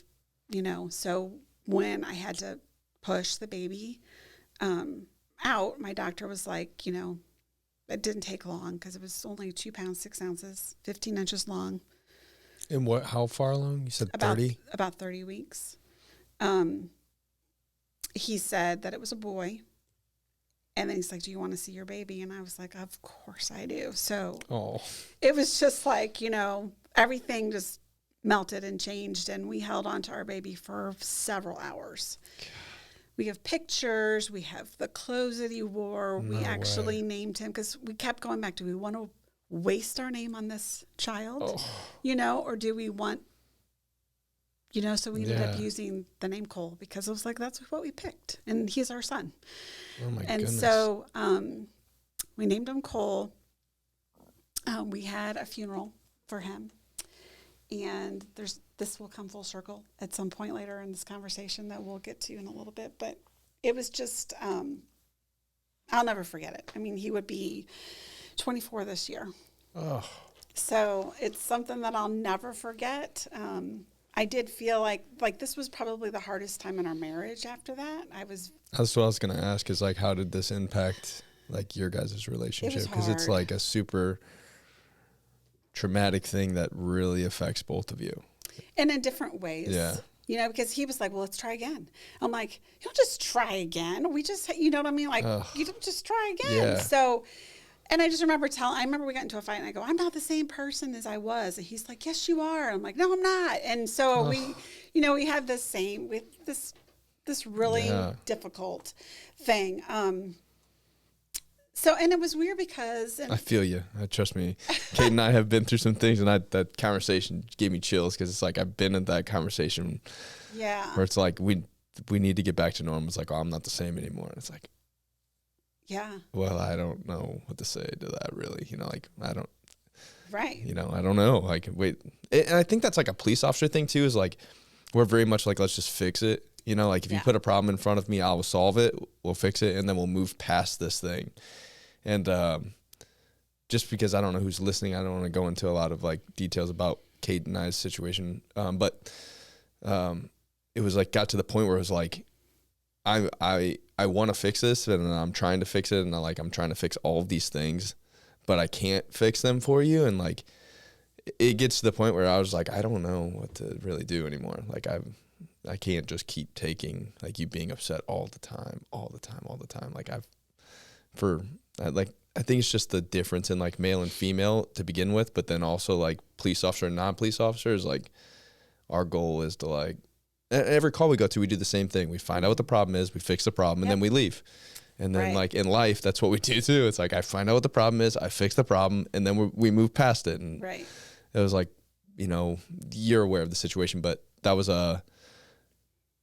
one of those things is like, I'm aware of what the problem is. I've tried to fix it and I just can't fix it. And then, it led us, Kate and I, on like a, wild journey of, now I know our marriage is bulletproof, but it definitely led us on a. But that's kind of like, those are the things that either break or make a marriage. And, I definitely saw that was a possibility for us. Cause I was just like, I didn't feel like he understood me. I didn't really grasp what he had lost either, because I was like, you didn't even know the baby like I knew the baby. Like, and he's arguing with somebody with a psychology degree. Yeah, it was just like, it was just different. So it was difficult, but, and it was, I don't know, like 3 weeks before I lost the baby, and I'll bring this up again later. That's why I'm bringing it up now. 3 weeks before I lost the baby, I was kind of going through my own like mental health crisis, and I was moody. I was depressed. I was just like, but I couldn't really figure out why. So hormones, of course, is what they always put it on. Yeah. Well, you're just, it's your first baby. You don't know what to expect. And I go, I feel like something's wrong. Something's not right. I went to the doctor. I told him something's not right. I don't feel like something's, wrong with the baby. And he's like, everything's fine with the baby. You're fine. This is just your first pregnancy and you don't know what to expect. And so I just kind of disregarded it. And then 3 weeks later, I lost the baby. And it was kind of like, even my doctor said, he goes, because of that, he's like, I will never ignore a mother's tuition ever again. Because he's like, you guys know way more. You know your body. You know when something's not right. Not that they could have done anything to fix it. But it was just kind of a little bit of validation that. Did they ever say what happened? They did an autopsy, but this is what ended up happening. So they don't do a whole lot if you have one loss. So they're like, who knows? Basically, they couldn't find anything that really. That has to be hard though too. Yeah, because the autopsy was fine. He was a perfectly healthy baby. Really? There was really no explanation. There was no the umbilical cord was fine. Nothing was wrapped around his neck, nothing Really? like that. So they couldn't really explain it. So in March, this happened in December. In March, I got pregnant again. But this time I lost the baby at 7 weeks. So Oh my goodness. at this point, they had done some blood work and found a whole bunch of things kind of going on health-wise with myself. Like my thyroid was all whacked out. And so my doctor was like, I don't want to mess with this anymore. I think you need to... Go to like a fertility specialist or something. Yeah, that. And also he just wanted me to get a whole workup done. Mm-hmm. So come to find out I had a whole bunch of autoimmune issues that were so my body was attacking itself. So I developed some thyroid condition.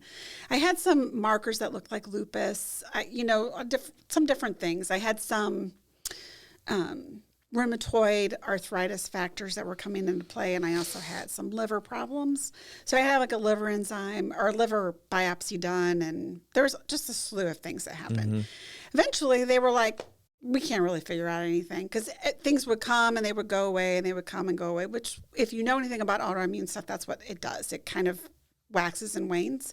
And a lot of it has to do with stress. So I'm like, well, I'm under a lot of stress. So, it didn't really surprise me. So then at some point, I'm just like, let's just try again. So we tried again. I went to my doctor. He's like, I want another set of eyes on you. So because I got pregnant right away and no problem getting pregnant. Really? Got pregnant right away. He's like, I want another set of eyes on you. So we went to a high-risk specialist. And right off the bat, this guy was an older man, but he's like, I know exactly what's wrong.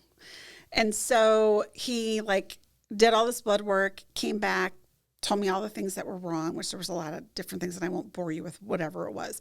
But basically, it was a lot of different things that were causing me to have blood clotting disorders. Okay. So there was at this point, it was suspected that it was possibly that I had a small blood clot that blocked the placenta stuff to go to the baby that maybe starved him or whatever. That's basically what they think kind of maybe what happened. So I was put on a regimen of blood thinners that I had to inject every day and then a bunch of different vitamins. And I had a healthy baby. Really? So 2002, I delivered Tyler. Grant was over the moon. This was his baby boy, so I was super excited about it. 2002, and then we waited another year, got pregnant again, and almost 2 years to the day, we had Paige. The second one, did you have to do all the same? Yep. Really? Mm-hmm. So it's now that was just your regimen every time you got pregnant? It was just my regimen, but I never lost another baby. Really? Yep. Man, thank God for that old guy. Oh my gosh. He was my guardian angel. Did you feel like having that, your first healthy baby did kind of put some, did you get some relief? Did you feel some sense of relief? Yes. We had a scheduled C-section because when you're on blood thinners, they want to be able to control it. So, plus they also thought he was going to be 10 pounds, which he wasn't. He was only 7. But he was perfect. Yeah. And just hearing his cry, I remember I was like, oh my God, he's here. Goodness gracious, you made me cry. I know. We moved pretty quickly through there, but as far as your guys' marriage after losing the first baby and then losing the second baby is I'm guessing that was a pretty trying time. Mm-hmm. What was it like? How'd you guys stay together? What was there anything that stood out to you, or was it just you guys just didn't want to give up on each other? Or?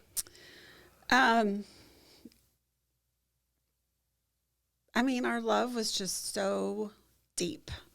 I don't even know really how to explain it. But he was my soulmate. We argued, we fought, we did all that stuff, but we would have died for each other. He was my man. So I don't know. We would have done anything for each other. So we pushed through. You know, he'd been through some shit too. Sorry, It's I'm allowed okay. to say that. Yeah. He'd been through a lot.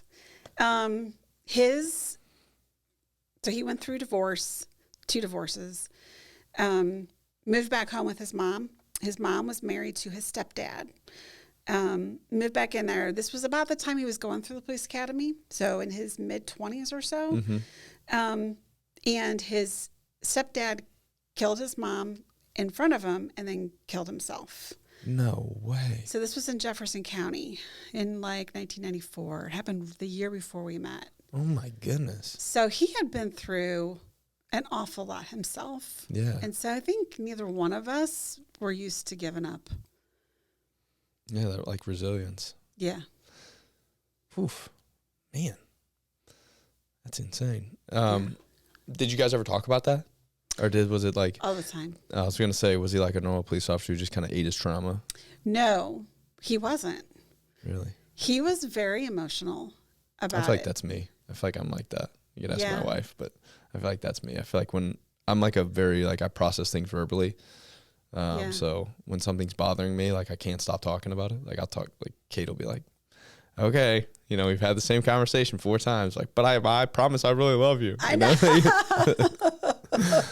No, he was very verbal about it. I don't think it wasn't to the point where he went and got therapy and stuff, but he was in shock when it happened. Of course, he was a suspect because he was living in the house, and it was all about him being a police officer going through the academy, that he must have done this, and you know, so all this, there was that. But he was in shock. They transferred him to the hospital because he was a wreck. So he had to go through, you know, there was some of that, but he didn't go through any counseling or anything like that after, but he did talk to me about it a lot. So, you know, obviously I never got to meet his mom. His real dad is still alive, and I still have a relationship with him. But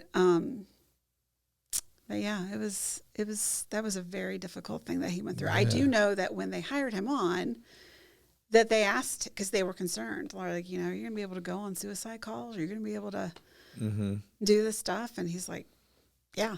Did you have to, I don't know if you even know this question, and they may have done it for you guys as well. I don't know if they do it for our dispatchers, but did you have to take like an entry psych exam? Yeah, and a polygraph. Yep, all of that. Man, you guys have been through some things. Jeez Louise. I didn't know all of this. So you said you had your second kid? Second kid, Paige. So she was born, so Tyler was born July 18th of 2002. She was born July 19th of 2004. So C-section, everything went smooth. There was no problems. He was like in love. That was his baby girl. Yeah, there's something different about having a girl. Oh my gosh. I don't know how you felt, but he was like, he wouldn't bathe her. He wouldn't change her diaper. He wouldn't touch, like he was so afraid that he was going to like do something. So it's definitely different. I had 2 girls first, and then I had a boy. So it was kind of the opposite for me, but I don't know. When you look into this little baby girl's eyes for the first time, it's hit some strings, you know? Yeah. It definitely, yeah. It's definitely different. I think as soon as you have your first kid, it just feels like something changes. And for me in law enforcement, it changed me too. Like I really started to like slow down and think about what I was doing, and like calls hit me differently. You know, you go to like a kid death, and now like that kid death is your kid. You know, like so things hit you definitely a lot differently after kids are brought into the picture. So that pregnancy goes fine. Everything goes good. Pregnancy goes fine. Right about the time she was born, we started noticing there was something going on with Tyler. Mm-hmm. It just wasn't, you know, of course, obviously my background's in psychology, and I had to go through all kinds of developmental growth. So I knew early on that something wasn't jiving right with him. Like his eye contact wasn't good. He wasn't making any baby sounds. He wasn't pointing. He wasn't really doing anything. But I was kind of ignored. This was back in 2002, so lots of things have changed since then. But I was kind of ignored and said, "Oh, it's your first, and he's a boy. He's going to be slower."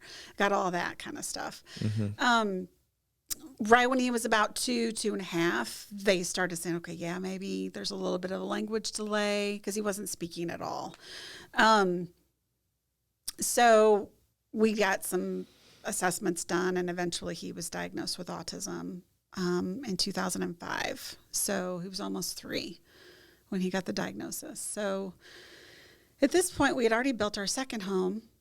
Were the major signs just not speaking and not speaking, social not differences? sleeping, like oh really up all night long, crying. He wouldn't. Now that I look back on it, there was a lot like he wouldn't nurse. I thought it was me because it's your first baby. First baby. Yeah. You know, he wouldn't nurse. He wouldn't eat. We were just feeding him through like this little syringe thing. So it was just a lot of things. But yeah, he wasn't really smiling, wasn't interacting like a normal baby would. Really? So he was, when all of his gross motor skills were fine. He was walking, he was crawling, he was doing all of that just fine. But when he started walking on his tippy toes. Very sounds and all kinds of things were just really disturbing to him. He would cry and cry and cry and cry. You know, people like, oh, he's just colicky, which yeah, could have been. This was another really difficult stage in our marriage. Yeah, for sure. Grant was in complete denial. Really? He's like, there's nothing wrong with my boy. He is totally fine. And I was very much like, okay, got a diagnosis. What are we going to do? What's the next step? You know, and I was ready to go and do what we needed to do. And he was not until we went to this Judavine. I think it's not Judavine anymore, but we went to Judavine and we went to this parent training program and we met another couple there that had a girl that was diagnosed. And so we became really good friends with them. And then we decided to do this autism walk. Do you think...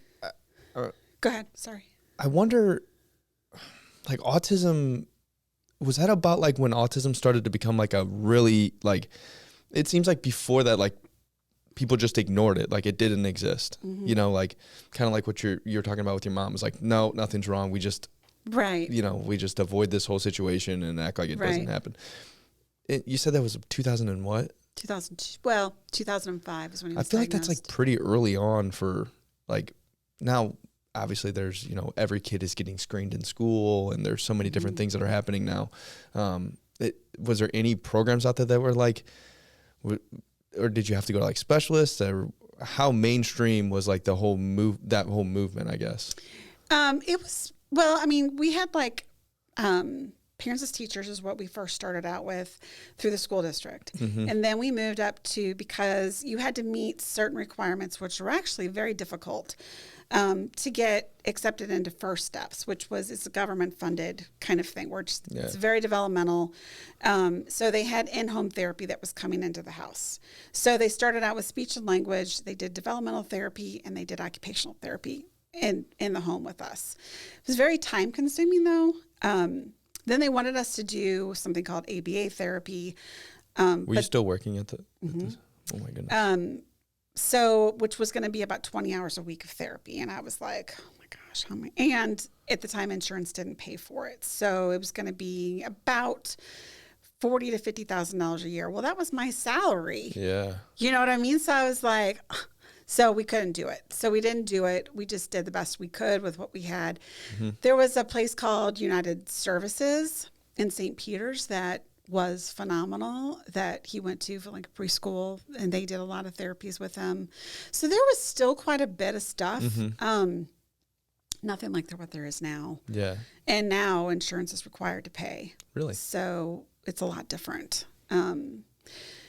But with all this happening, we had decided, so we went to this autism walk. Yeah, you said you met. He saw a St. Charles County deputy there that he's known forever. Mm-hmm. He didn't realize that he had a son with autism. And so that was kind of like, oh. It's okay. It's okay. Yeah. Yeah. So then he totally embraced it and was ready to do whatever he needed to do. And he was really proud of him, really proud of his son and talking about it and felt like we could cure him. I think in some ways he thought we could cure him. And we also didn't know. We thought maybe he would grow out of some of the stuff. We didn't know what to expect. Because in so many ways he he wasn't like Rain Man autistic. You know what I mean? Like he was just such a fun kid.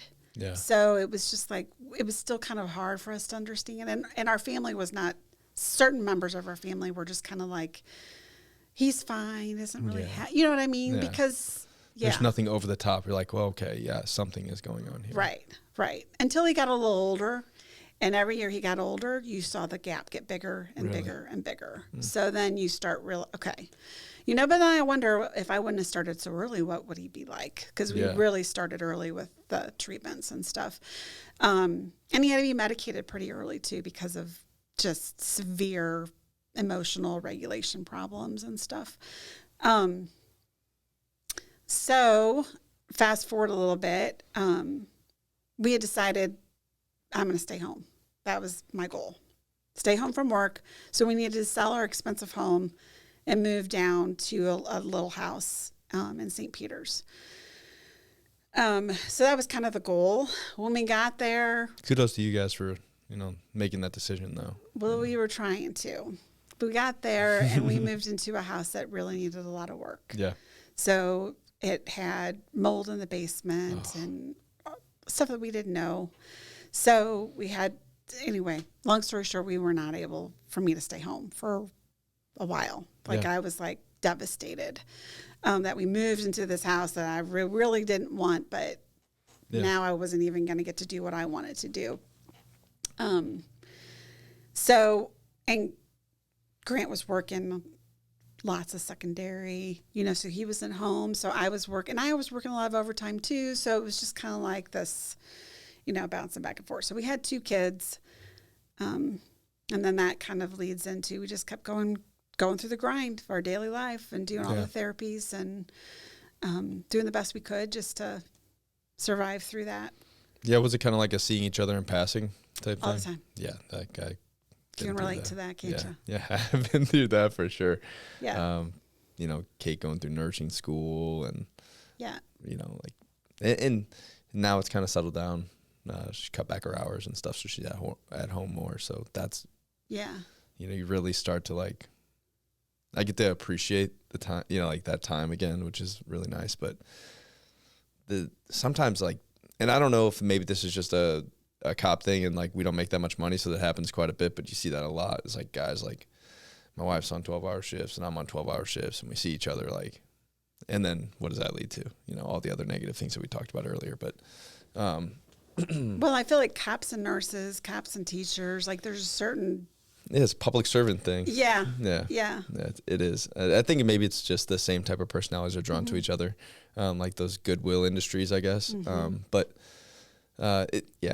I can definitely relate to that grind, and I'm thankful that it seems like we're a little bit out of it. Now we do this nonprofit, which, doesn't help, but, Yeah. I think, though, that's too part of it is that you're so used to a kind of a chaotic life that when things do start to level out, it's not okay just to float through. Now I got to find something else to add to it. Yeah. At least that's what I've always found in my life. I'm I'm not content with just floating through. I want to find the next thing to work on. So yeah, you're probably right. That's probably me. I probably do that. Yeah. It's I'm not just happy just sitting down watching TV. I got to find some other way to amuse myself. So you guys are seeing each other in passing. Where were you at in your story? I messed you up. I pulled you off of it. No, so that was kind of where we were for a couple of years. He had talked about wanting to have another baby, and I was like, "Are you crazy?" So I was like, I just didn't. I thought our family was complete. So I was like, he's like, well, and at this point I was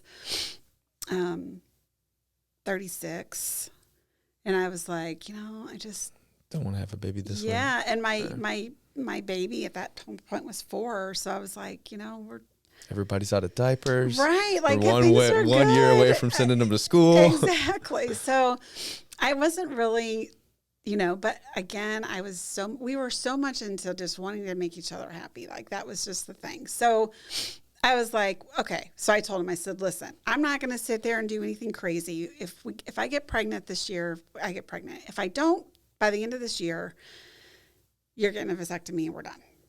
And he's like, okay, deal. So made it all the way to August and I got pregnant. So I was like, okay, so I'm pregnant. At this point in time, his career is just taking off. So he is like, every stop he's making, he's getting major dope, tons of drugs off the highway. I know exactly where he sat too, because obviously growing up in this area, I listen. It may not have been him, but It probably was. 70 in the same spot. Yeah. Every time he drove through St. Charles, you seen a car. Yeah. So that's so yeah, he was just and the department was really good about just letting him do his thing. He would go on calls if he absolutely needed to, but that was what he did. And he made a really big stop in August of 2008 that he got $1.3 million out of a vehicle. And it was huge. It was a huge deal. And I remember him being a little bit, I remember him waking me up like in the middle of the night, he woke me. I was like, he was so excited. Yeah. And actually, backtracking just a little bit, it was about a week before that happened. I told him I was pregnant. I whispered in his ear because he was sleeping. And it was one of those nights when I just couldn't sleep. I was restless. And so I felt something was off. And so I went and I got a pregnancy test in the middle of the night. And I came back and then I told him that, hey. And his eyes just popped open like, oh my gosh, this is the best thing ever. And so then he made that stop and he's like, this is just like, everything's just fantastic in my life. And, we're just coasting through and everything. So then things kind of just went south real quick after that. As most everybody knows that he was in a single car accident on September 10th of 2008. I was working what was I working? I guess I was working day shift. You're still working at St. Charles? Mm-hmm. Oh my God. Still working at St. Charles. I was working day shift. He had worked a split shift that day. So he worked like 4 hours during the day. And then on Tuesday nights, he was supposed to go work Main Street. So that was one of the things that they wanted him to do, was to do crowd control with K-9 down on Main Street. So he went in and did that. And then he left and went home, or it was headed home when he was involved in the accident. And so I had talked to him at 9:00 that night and everything seemed good. I know I was complaining about dispatch because I was a supervisor at the time. And so I was disgusted because somebody had called in sick. And I was like, now I thought I was going to have to come in at 2:30 in the morning. And I was like, so just normal business chit chat, So anyway, we said we love each other. And then I hung up. And the next thing I remember was a knock on my door at about 2:30 in the morning. Maybe it was I want to say it was like 3:20 in the morning. And I kept thinking, it must be Grant. Like, what is going on? Because I thought maybe one of the kids locked the garage door to the kitchen and he couldn't get in or whatever. So when I looked, we had this like half moon window above our door. And I saw an officer standing there that I knew. And I was like, well, that's not Grant. So I immediately opened the door and I knew something was wrong because this was an officer who was also married to a dispatcher at our department. It was like a common thing. And she and I were really, really good friends. And we had said to each other, if something happened to one of our officers, we wanted the other one, the officer, my husband to tell her and her husband to tell me, because you know how the politics of the departments, like you don't want just anybody showing up at your house. For sure. So we had already discussed that. And he actually he was a sergeant, but he had to actually tell them to stand down. Like he had to tell his chief and can you stand down? You can follow me in, but let me be the first one. Because he's like, this is what we planned. So I knew. I didn't know. I don't think I had any idea that he had died, but I knew something was wrong. And he told me that, he kind of pushed me into the house and said, Grant was in an accident. And I was like, okay, well, take me there or whatever. And he's like, he did not make it. So that was, nobody at the time knew I was pregnant. So I was like, are you kidding me? So at this point, it sounds so cliche, but when you talk about out of body experiences, totally went there. I can visibly see myself as I was looking down on myself. Was not in my body at all. And I remember Dwayne, and I know he doesn't mind me telling his name, just holding, because we're still friends. He's retired now, but holding me up, just trying to get me, And at that point, I wasn't even wearing any pants. I was wearing a t-shirt. Like, that's how you just don't even, he's like, you need to go get dressed because everybody's coming. So I did. I went and got dressed, and then everybody was there. The chief was there. And of course, everybody knows me too. It's not like they're just going into somebody else's, so they know me. So it was traumatic for everybody. And the next week, my house was ladled with officers. I mean, they camped out on my driveway for 24 hours a day for 7 days. And they never left me. Somebody was there, a uniformed officer was there 24/7. And then just off-duty officers were there. Now when you think about it, this is where I can totally see how nobody took care of them. St. Charles County did go and take care of calls for them so they could have a little bit of a break and get through the funeral and all that kind of stuff. But they were just sitting on my driveway drinking and just hurting so bad, and I don't know.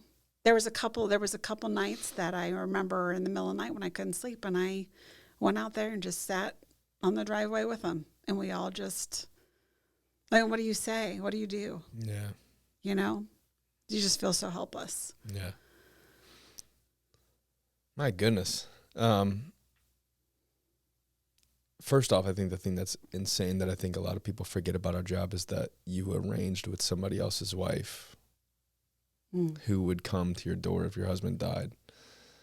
Like just that thought process, it's just insane. And we just do it like it's normal, it's like it's a normal thing, it's just, it's so crazy. Do you remember anything he said to you, or did you guys even talk, or was it just like holding each other? Like, I just don't know how you'd pull yourself back together enough for other people to come in, like, I don't know if I'd be able to do that. Again, I think I think it was just, I don't even know if it was me. I don't know. I don't know how I did it, to be honest. I've always been the person that takes care of everybody else. Mm-hmm. And so I was very much protective of my kids. I sent them to school. I do remember they got up in the middle of the night because they heard all the stuff. I actually think in one of my speeches that I wrote, I remember hearing the pitter patter of Tyler's feet coming down the hallway going, and I was like, oh my God, I got kids. What am I going to tell them? And I just felt like I needed a day. And what did you tell them? Well, I didn't tell them, and I sent them to school because I was just like, they're so used to him not being home, so it was just another day. I don't think, and it wasn't unusual for all the cops to be at the house either. So it was kind of like no big deal kind of thing. So I sent them to school, and I didn't tell them until later that day. They both handled it very differently. My son, who's autistic, was very much into riding his bike at the time, even though he couldn't figure out how to ride a bike. But he was, so when I told him, I said, your dad is not coming home. This is what happened. He was in an accident and he went to heaven. And he just looked at me for a second, and then he's like, okay, I'm going to go play now. And just, he was 6 at the time. Him and Grant were really close. They always cut the grass together. They always did things together. They were like, yeah, they were tight. My daughter it was like 31st dates with her. Like it was every day I had to tell her over and over again because she was 4. And so it was like, I would tell her that he went to, he went to heaven. And then it would be like the next day, well, when's daddy coming home? Oh, man. And then I would have to tell her. And then I remember that it was so hard to keep telling her, but it was worse when she stopped asking. Yeah. Oh. When she stopped asking if he was coming home, I felt like that was when it really hit me. Because I was like, is she going to forget him? So that was really hard. But I want to kind of retrace because it was like, you remember when I was talking about losing the baby and like 3 weeks before I lost the baby? Yeah. You had this like intuition. Yeah. Well, it was about 3 weeks before Grant died. I had the same sort of thing happen. And I remember kind of and I was just kind of crying and depressed. And I was like, I don't know, something doesn't feel right. Something feels off. Something feels wrong. And he was like, he finally was just like, because I remember I was blow drying my hair. And he's like, Tyler just came and got me and said that Mommy's in there crying. And I was like, yeah, I'm crying. And, and he's like, what's wrong? And I'm like, I don't know. Something is wrong. I feel anxious and I feel like something's going to happen and I don't know what it is. And I feel like I have no control. And I remember him sitting me down and go, whatever it is, he's like, you can't stop it. He's like, so all you can do is live today. And I just remember hearing those words over and over again in my head because I was like, I don't know. It just always kind of sat with me. Yeah. My goodness. Yeah. Sorry. No, you're fine. It's just heavy. It's an amazing story. Woo. So it seems like your first instinct is to help everyone else. And like you're worried about what's going to happen with your kids. And what did you do for yourself? Nothing at first. I was pregnant. I had to get through the visitation, which was 8 hours. I still remember watching that on TV. Like I remember the casket, like a big clear thing. Like, oh my goodness, it was absolutely beautiful. Number one, like the everything that they had set up was they piped amazing. In well, for the funeral itself they piped in Journey because that was like his favorite band, and so it was kind of cool because you just heard loud Journey music playing as we were all kind of setting up for the funeral. It was standing room only for the funeral. I mean, they had them off site so they could watch it on camera too in different spots, and the visitation itself was 8 hours standing. And I remember they had to force me to take a break because I just was like, I wanted to see everybody. Yeah. So when they would finally get me to take a break, I was like, stop the line. Like, I don't want to miss talking to anybody. So, and I would only make it like a 10-minute break so I could go get something to drink and get right back in line. So, because that meant so much to me to be able to hear everybody's. That's what I was going to ask you is like, what did you feel like that was, did it help? Like that whole process of seeing all that support and seeing how many people were tied to Grant and just the real family. It's like, that's when you see, the whole family side of things come together is, unfortunately in an incident like that, like, did it help? Like seeing the whole thing? Yeah. It helped. I mean, there was people that came up that he had arrested. There was people that came up that were in the Section 8 housing that he used to do all of his secondary shift at that said he gave me a different perspective on law enforcement. And so there was stuff that I didn't even know about with him because he was one of those cops that would make, a guy in the back of his car laugh on the way to jail because he was like, if I can make him laugh, then I don't have to worry about fighting him. And it was just like, that's the kind of cop he was. So, and he treated everybody with respect. Like everybody just had the utmost respect for him and he treated them the same. So, I think it was just really cool to see how many people he really touched and how many people took the time to come and stand in that long line to wait to tell me their story. There's a couple officers that I remember that just like fell into me while I was standing in line because they couldn't keep it together. And I remember the officers standing on guard, on both sides of his casket. And just briefly, like, I would turn around to get a sip of water, and because they were hearing all the stories because they were that close to me. And you just see the tears running down their face as they're trying to, like, represent. And yeah. I think that's the thing that I take away the most of is, like, I saw the pain of everybody else, too. Like, it wasn't just about me. It was the pain that... It kind of was about you, too. But I'm just saying, I saw how the pain affected the community. Like, when they were taking me by limo, they had... I don't know if you know of the house that's on 70. I don't even know if they still do it. They had the fence. Oh, would they put stuff in the thing? Yeah. Yeah, they put his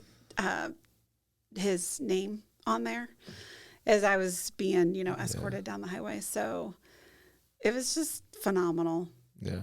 I'll never forget it. And this was also the National Canine Conference was here at the time of his... Oh, no way. That he was killed. And so they lined up the whole service road outside of Bowie and all around the entire lake with canines. I've been in that line before, not for officers, but for police officers that have been killed. I've been in that line with my dog. It's like a... Yeah. Ugh. It's so emotional. And when they did the 21 gun salute, I still have it on video, but when they did that and all the dogs started howling, it was just like, and Zara was in the car with him when he had the accident. Zara survived. So Zara was a wreck, that was the other piece of it is I saw how upset, because, he went from working every day to not working, and they gifted him to me.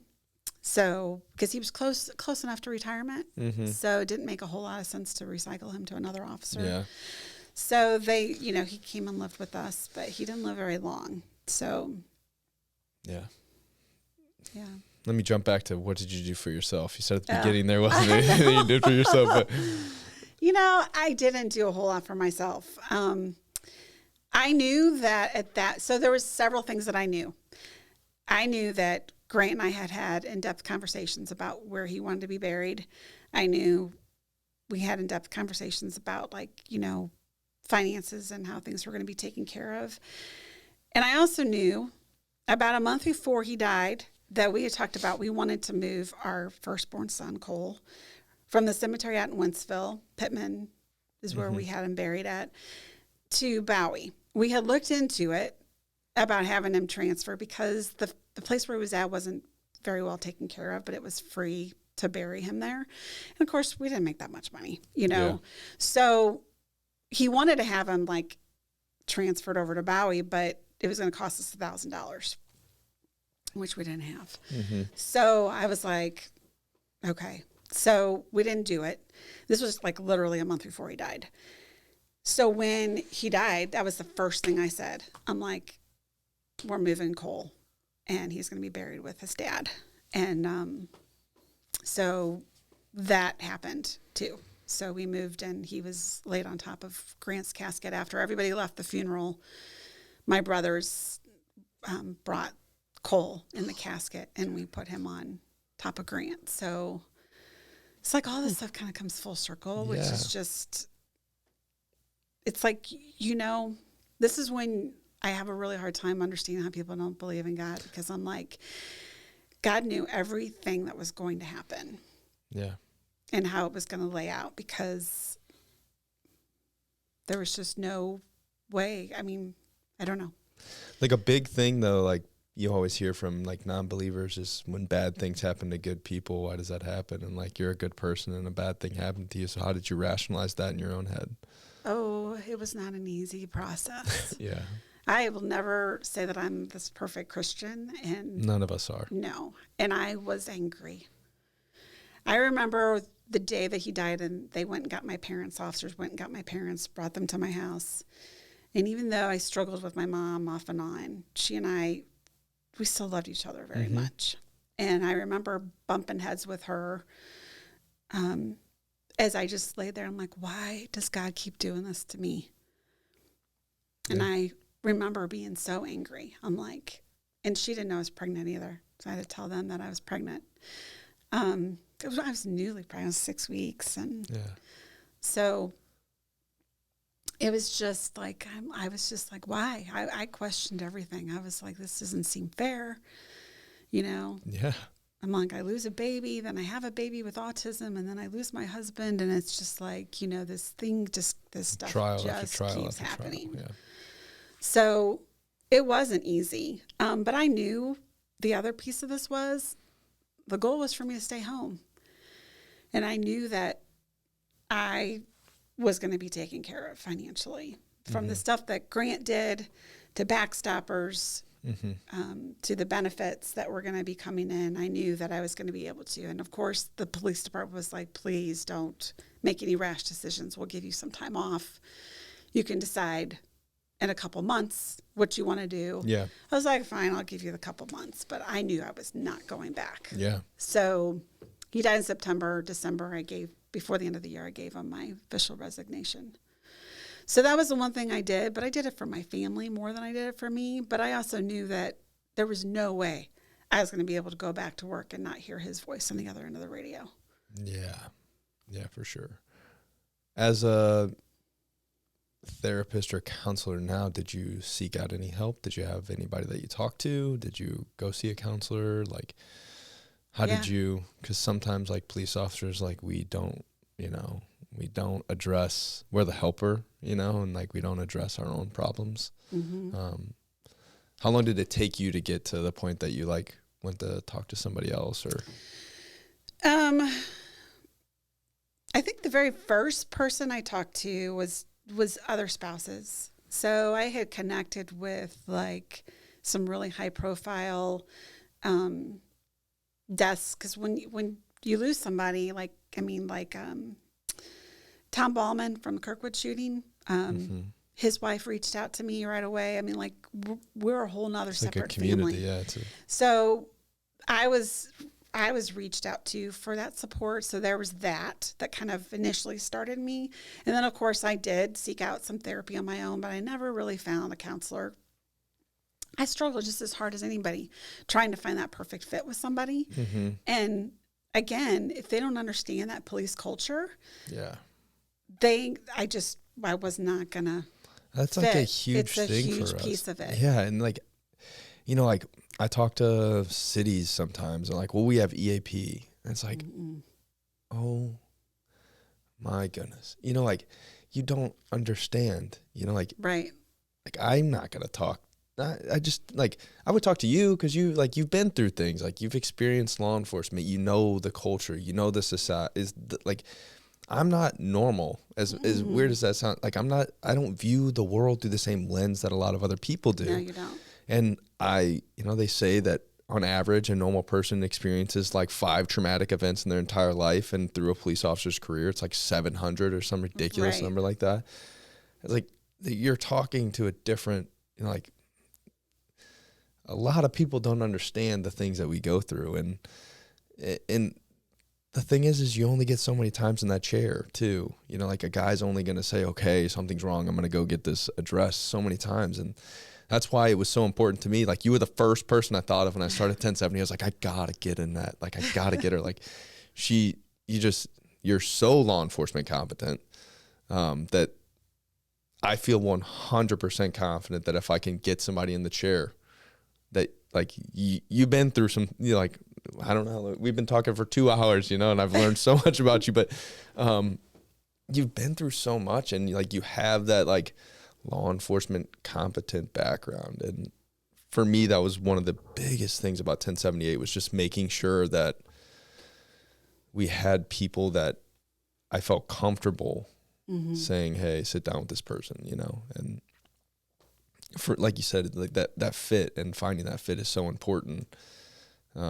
And if you don't have it, like you're not going to really make that much headway. So you struggled finding your... I did. I didn't really find, believe it or not. So I did also became a member of Concerns of Police Survivors, which was really the big thing for me. So that is just there's a national organization called Concerns of Police Survivors, and they're all survivors. So they're siblings, parents, spouses, extended family, coworkers and their spouses. Now they just added a new category called spouses and their new spouse. So because that's a whole nother level. Yeah.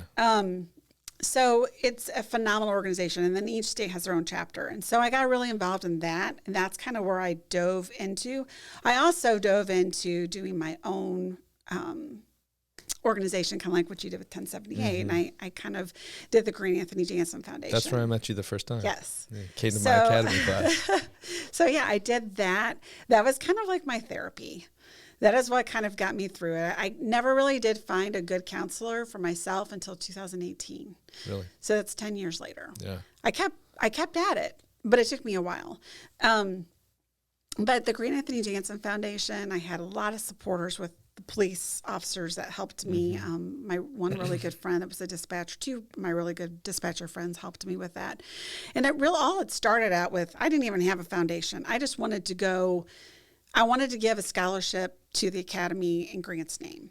And then that kind of just started this thing, and it made the news. And then people were like, well, let me help you. I want to pay for, something. So it was kind of like this thing. I thought it was just going to be a one-time scholarship.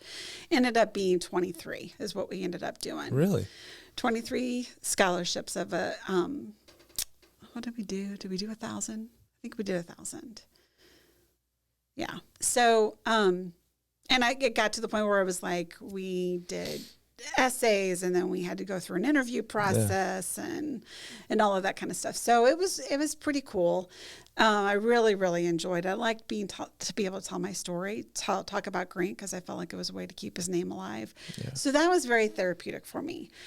And then I also just then we started giving to other things. So like we bought 2 canines for departments. We helped support Backstoppers. We supported Concerns of Police Survivors, and we supported Autism Speaks. So those were the things that we really did. So we just did a lot of fundraising, and I think that was supportive. I did that for about 6 years, in which case then I wanted to I still had no idea what direction my life was going to go into. Mm-hmm. I was staying at home, was doing the best I could because things with Tyler were not good. A lot of people don't know that things were really bad at home. Mm-hmm. He was extremely aggressive and violent, and he was as big as me when he was 11. So he was a big dude, and things were really, really rough. I had to have someone living with me 24 hours a day just to make sure that things were safe. Do you attribute any of that to the loss of Grant? I can't tell you how many times I've thought, I think things would be different if Grant were here. Yeah. He didn't have that father. Yeah. So I think the lack of the father figure in the house played a huge role. He experiences the trauma a lot different than my daughter, who, even though my daughter doesn't remember him at all, like she doesn't remember his voice, she doesn't remember anything about him, she suffers in a different way, like almost in a harder way than my oldest does, because I think the autism kind of blunts some of that for him, because he's just not as empathetic and doesn't really have those emotions. Yeah. But she just is more devastated in a lot of ways of not having that. And then my youngest. How old is she now? She's almost 20. Oh my gosh. She's beautiful too. Wow. Yeah. So she was 4, and now she's almost 20, and she's away at college. But man, time flies so fast. I know. Just wait. Like I remember seeing you at the academy. That was 2012, and it was like the story just stuck out to me. Obviously, seeing a lot, but it just doesn't seem like that long ago. It doesn't seem like. No, it doesn't to me either. Weird. Seems insane that it's been that long. She's 20 years old. Oh. Yeah. Yeah. She'll be 20 this summer, and my oldest will be 22 this summer. So kind of backtracking though, I just want to say, so like we went through the funeral and all that kind of stuff. I'm pregnant So have to go through all that pregnancy, doing the shots, all that stuff all over again.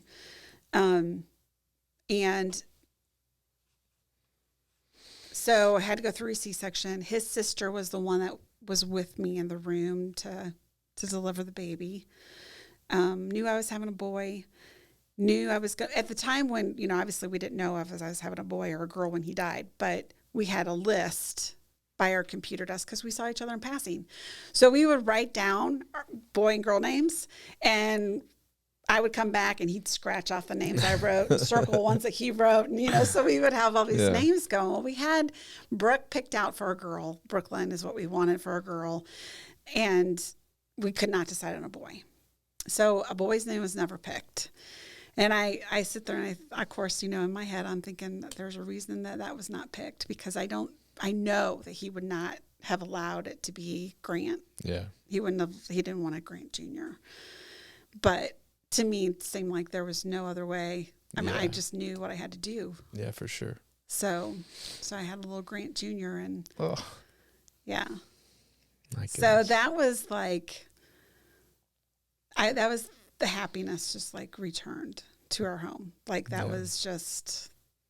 I just imagine what your process was like going through that pregnancy alone. You know what I mean? Like how difficult that must have been to. Not only were you having a difficult pregnancy when you're having to do all these shots and everything else, and then you lose Grant, and then now you have to go through that whole process alone. You're tough, man. Mm-hmm. You are strong. You're a strong woman. Resilience is. But it takes a village. Like I had so much support, and I could not even tell you how many people were there for me, from the police department to my best friends to my family. Did you find through concerns of police survivors, was that your law enforcement competent counselor, was that peer group of people that kind of understood the things that you really just can't understand unless you go through them? Yep. Is that where you found your people? Yeah. Yeah. The people that you really felt and comfortable. I wasn't the only one that had been pregnant when their husband died, And so that was. Kate was pregnant during my shooting. Yeah. That's weird too. Ugh. But man. Yeah. So it was the time when I really felt like I wasn't alone. And so at this point, this is when I really changed my trajectory. I decided to at some point, I knew that the Grant Anthony Jansen Foundation needed to end because I didn't want it to make it so much about me anymore. I wanted to make it about how can I use myself as a way to help other people. Yeah. And this is how, that grief journey just progresses. And so I knew I was getting to the point. And I remember that last fundraiser I did and announcing that the Grant Anthony Jansen Foundation was ending, and how emotional that was for me, because I felt like it was a piece of me letting go of Grant. Yeah. And that was tough to do.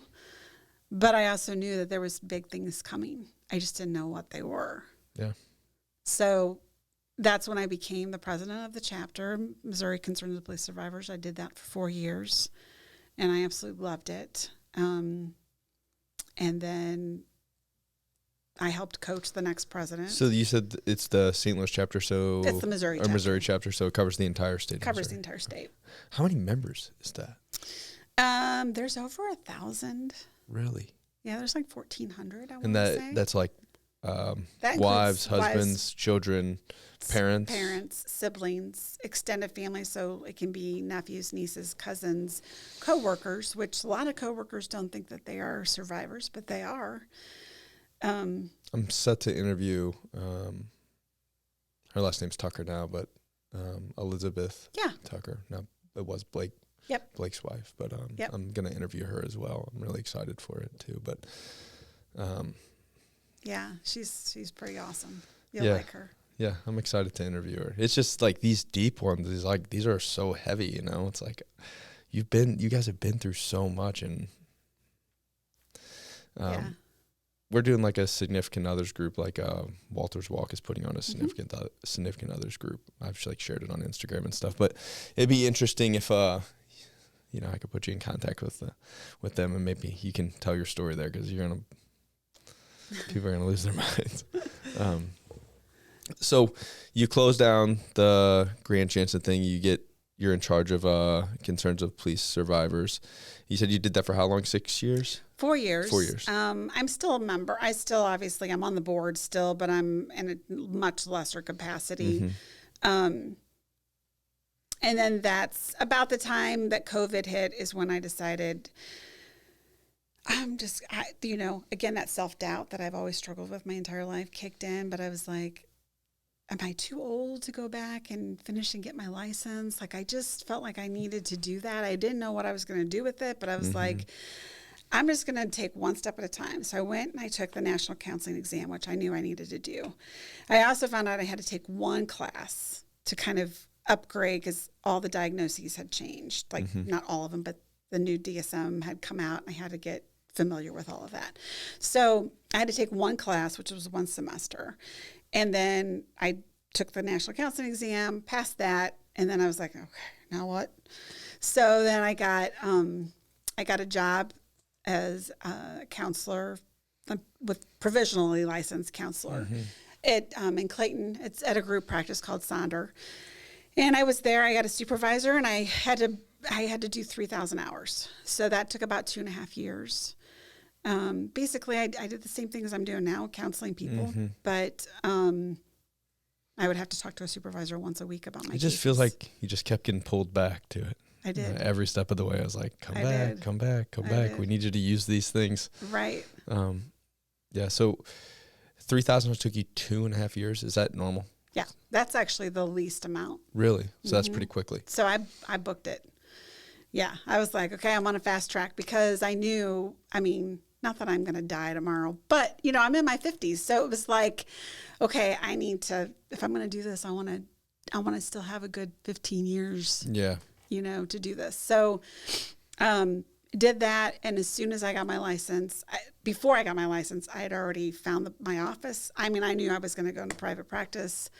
And I was just like, it's like make it or break it time. So we'll see what happens. And then, so that's kind of where I'm at today. So starting in September, I opened my practice. Which is named? Strong Line Counseling. Yeah, you got to shout it out at least. So I guess, is your goal, obviously you would do counseling for like anyone, I'm guessing, right? It's open to anyone? Yeah, I do. Are you trying to serve specifically law enforcement? Is that like your goal is to be more law enforcement specific? Yeah, law enforcement, families of law enforcement. So even like children of law enforcement, I do have one of those. I do. That would be like my ultimate goal. But I also see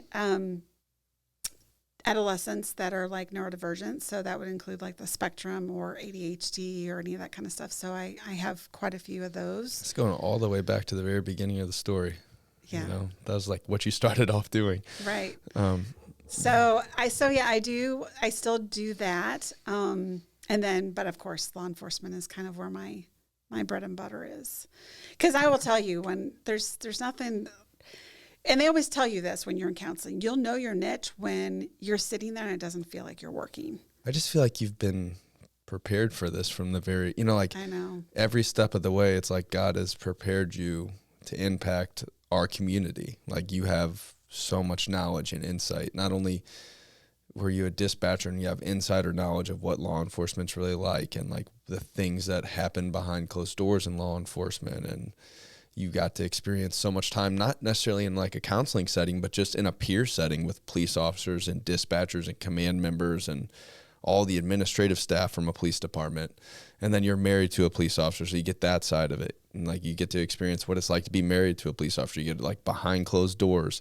Like, you get to see the real parts of trauma on like a daily basis. And then you lose your husband. Now you're like you've been so prepared to impact our community. It's like, I'm not saying, I I always felt like after my shooting, I needed to do something with it. Like I was going to determine the outcome of it. I wanted to make sure that I served God somehow through it. Like take something negative and make it into something positive and make it into something beautiful for God. And it's like you're doing the same exact thing with your counseling. Like you've been through so much throughout your life and you have this terrible event that happens to you. And it's like you're back at it, back on the grind, back trying to serve, back trying to give back to other people. And like I don't know if there's any other person that I know that's as prepared as you to see people in law enforcement. So kudos to you. I think the biggest thing is I just try to be really genuine because you guys know that you can see through anything, and we're judging people all the time. Every single minute of the day. And so I know they're going to be judging me as soon as they walk through the door. So I just want to be transparent and genuine. And that's why I don't mind sharing my own personal experiences. I mean, I think when I learned counseling back in the day, it's like, do not self-disclose. You don't want to tell them anything about yourself. And I really strongly disagree about that. I don't like talking about myself a whole lot, but I do think it makes me a real person. Yeah. And so it reduces that stigma that, hey, I've been through my own struggles too. And it's okay. We just need to talk about it. Yeah. Yeah.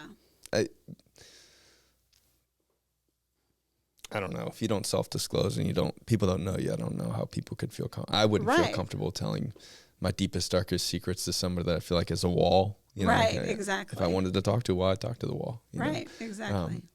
I think it's important that people understand, especially, and I don't know specifically to, like civilian counseling. I don't know. Ever since I've been an adult, I've been in police work. So I don't have I literally have done nothing other than police work. But from the police perspective, knowing that you've been through all of those things and knowing that you have overcame them and that you've shown like resilience in your own life, like inspires me. Is like, if I'm going through something, like I could like, look at how resilient this lady is. Like she's able to pull herself out of the mud and work through everything. I feel like I could too, That's how, at least for me, that's how I view it. Where's your relationship with God now? It's up and down. Yeah. It's up and down. I mean, so since I lost Grant, I remarried. So I have a new love in my life. It's brought about its own struggles too, just because it's a blended, hats off to him, because to come into this life after Grant and be kind of like always in the shadow of it. Yeah. I think that would be really, really tough. So relationships are a little bit weird in my house right now. Of course I have, teenagers and like, it's just a little, and I feel like everybody's in a different place. And so I feel like we're not on target where we need to be. Yeah. So, but that was one of our, we did this year anyway. We all sat down as a family and kind of discussed about what we wanted to do, for the new year. I wanted them to each give me something of what they wanted for themselves personally and what they wanted to bring for the new year for our family. And so I was surprised that two of my kids were like, well, one was like, I want to improve my relationship with Jesus. Oh. Yeah. And then another one was like, I want to go to church on a more regular basis. That's beautiful. So I think, we're working towards that. So, but that was just, your relationship, I feel like with God is just like, it's a lot of times it's like any other relationship. It kind of goes up and down. And when you neglect it, you feel it. Mm-hmm. When you put forth the effort, you feel that too. So 100%, you're 100% right. Anytime, any relationship that you have with anything is what you put into it, you know? So, there's been obvious times in my life that I've pulled away from God, and there's also been times that I've like drawn really close to God. And specifically after my critical incident was a time that I drew really close to God, and I felt like, a level of peace that I don't know that I would have achieved without God, if that makes sense. And, you know, he's there when you need him. You lean heavy, and then as things kind of move forward, you kind of get back to that normal life again. And then something happens, you lean back into him. And, and that's the whole point of, like, you know, 1078. And my goal with 1078 is that this is like our way of being like the hands and feet of God and loving on people and showing people that same community that you were so passionate about after you lost Grant with the concerns of police survivors. Is like, that's kind of what I want 1078 to be. I want it to be like a community that understands you and understands the things that you and your family are going to go through, and all the time lifting up God the whole way through. Like, so that's truly, if I had to like write down, like, this is what I want 1078, that's exactly what it would be. It'd be like a community, exactly like Concerns of Police Survivors, that when everything else is falling apart and you feel like you have nowhere to turn, here's these people right here that have been through what you've been through, that understand what you're going through. You know, our wives understand what you're going through. Like, because I do feel like, at least for me, it takes, you have to, you know, it's not an easy thing to, you know, like, talk about to people that don't understand you, you know? No, like, it's not. I don't want to talk to the guy at Starbucks about it, you know? I just don't. He's not going to grasp it at all. So, but yeah, so that's my goal. And that's why I was so happy to have you with us, is because, you know, you're our home run hitter. I don't know about that, but okay. So, living with a blended family, how long have you been remarried? You don't have to say it if you don't want to, by the way. I don't care. No, a little over 2 years. So my mom died December 22nd of 2021, and we were married December 26th. So the same year. Okay. So, yeah. And has it kind of just been a roller coaster with the kiddos since then? Yeah, it's been hard. Yeah. Yeah. I mean, it's, you know, we've been together for 8 years, so it's not like we were, this was just something that just happened. This was something that was thought out. But yeah, it's been, you know, up and down. But I mean, the kids are, ultimately they want to see me happy, you know, but it is, you know, they miss their dad still. Yeah. And I don't think people realize how much, like, as time goes on, you know, if I called St. Charles City, they would be there for me in a heartbeat. You know what I mean? But as time goes on, I think, I don't know if they're just, and of course the turnover, I mean, everybody's retired and stuff like that. And I still have several officers that call me weekly, you know, that are still checking on me. That's awesome. It is awesome. But I think, you know, just little things that I wish, you know, I think they don't realize their impact, their presence on how that affects my kids, even if they don't know them. Like, my daughters are already planning her wedding, and like, I want police officers there to represent my dad. And I'll be there. Call me. I'll be there. I'm like, well, we could probably have police officers, but I don't know if you're going to know any of them. And she's like, I don't care. I just want police officers there. I'll be there for sure. Just text me. Yeah. So, you know, it's just, I don't think that's one thing I don't think that you all realize, the impact of your presence, on how much my kids still crave that and need that. Oh my goodness. So, yeah. Yeah, I just think about how difficult it must be for them trying to wrap their heads around it, you know, through their whole life, you know, like trying to wrap your head around that relationship and what it could have been and what it, Yeah, and then my youngest, which we haven't talked a whole lot about, but he's just never knew his dad, doesn't have any pictures of his dad with him. And so he goes through a completely different thing. No, they've all gone to all the camps through Concerns of Police Survivors, and they have friends from all over the country. And I think that's the one thing that's really helped my youngest, is he has a couple of friends that they had never met their dads either. And so, like that peer group. Yeah. And so they have a group text, and they're always texting each other. And so, and he's 14 now. So it's like, man, They grow up so fast. But Yeah. I want to take you back. Do you feel like finding that love again is like something that you're finally doing for yourself? Yeah. And there's a lot of guilt that goes with that too. Yeah. It's not easy. Yeah, but you deserve it. You deserve it. You've went through all of this, and like the whole time I've heard you like talk about this person, how this person dealt with it, and that person dealt with it, and this person dealt with it, and then it's like you're finally doing something for yourself. Like, you don't feel like you deserve that? I do. It's definitely not easy. But I think his family, his sisters told me that she remembered a conversation that she had with Grant, that he said, if anything ever happens to me, I just want Annette to be happy. Yeah. So I know that he is,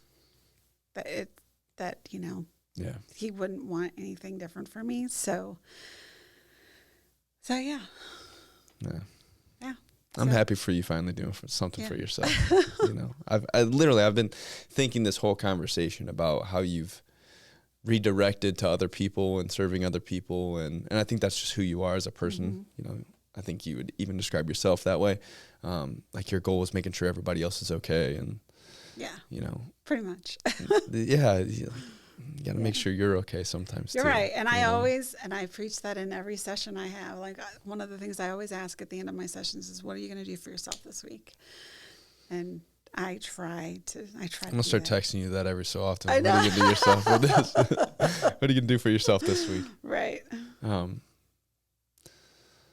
Man, listen, I thought I knew some things about you. I had no idea, and I have the utmost respect for you as a person and everything that you've been through and the way that you have developed yourself, and you've continued to stay resilient, and even your willingness like to go through something so terrible multiple times over and over again and still try and find that relationship with God and still seek that relationship with God. I'm like, it's inspiring, and I'm thankful that you came on, and I'm thankful that our organization can lean on you. And for the audience that doesn't know, your information's given out to every single family that we come in contact with, your contact information. And me knowing that that's the case, like puts me, I feel like the impact of 1078 is even greater, because we do have like people like you on our list of counselors for people to lean on. And listen, I'm in awe of everything that's happened in your life, and we'll wrap it up here because it's been a while, and I don't want to keep you all day, but thank you for your willingness to share your story, and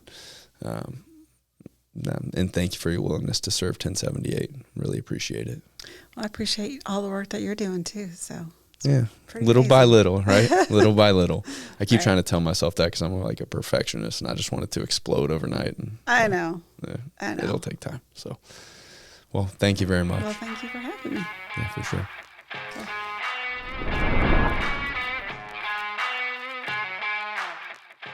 Thanks for hanging in there, guys. I appreciate you guys' support. I appreciate you guys listening to the episode all the way through. Like I said, the 1078 Project has had a little bit of difficulties getting notified of officers that have been involved in officer-involved shootings. So if you are aware of an officer, feel free to go to 1078project.com. You'll see on our website there's a space where you can refer officers. Just fill out all the necessary information. We just ask that you give us a little bit of information about the officer, maybe the police department he works at, if he's married, how many kids he has, just so we can design the box to the best of our ability to make sure we're supporting that officer and his or her family as well as possible. Again, guys, thanks for the support. Follow us on Instagram, follow us on Facebook, share the podcast, and until next time, hang in there, boys. Deem Fit is an activewear and athleisure company for first responders. Established in 2022, we have first responders from all over the country now purchasing our gear. Our main goal is to get first responders physically and mentally fit, deemed fit for duty. We've already raised $15,000 for first responder organizations such as Tunnels to Towers and Beyond the Badge New York. Visit our website, www.deemedfit.co, and follow us on Instagram at deemed_fit for more information on what we do and what we provide for first responders.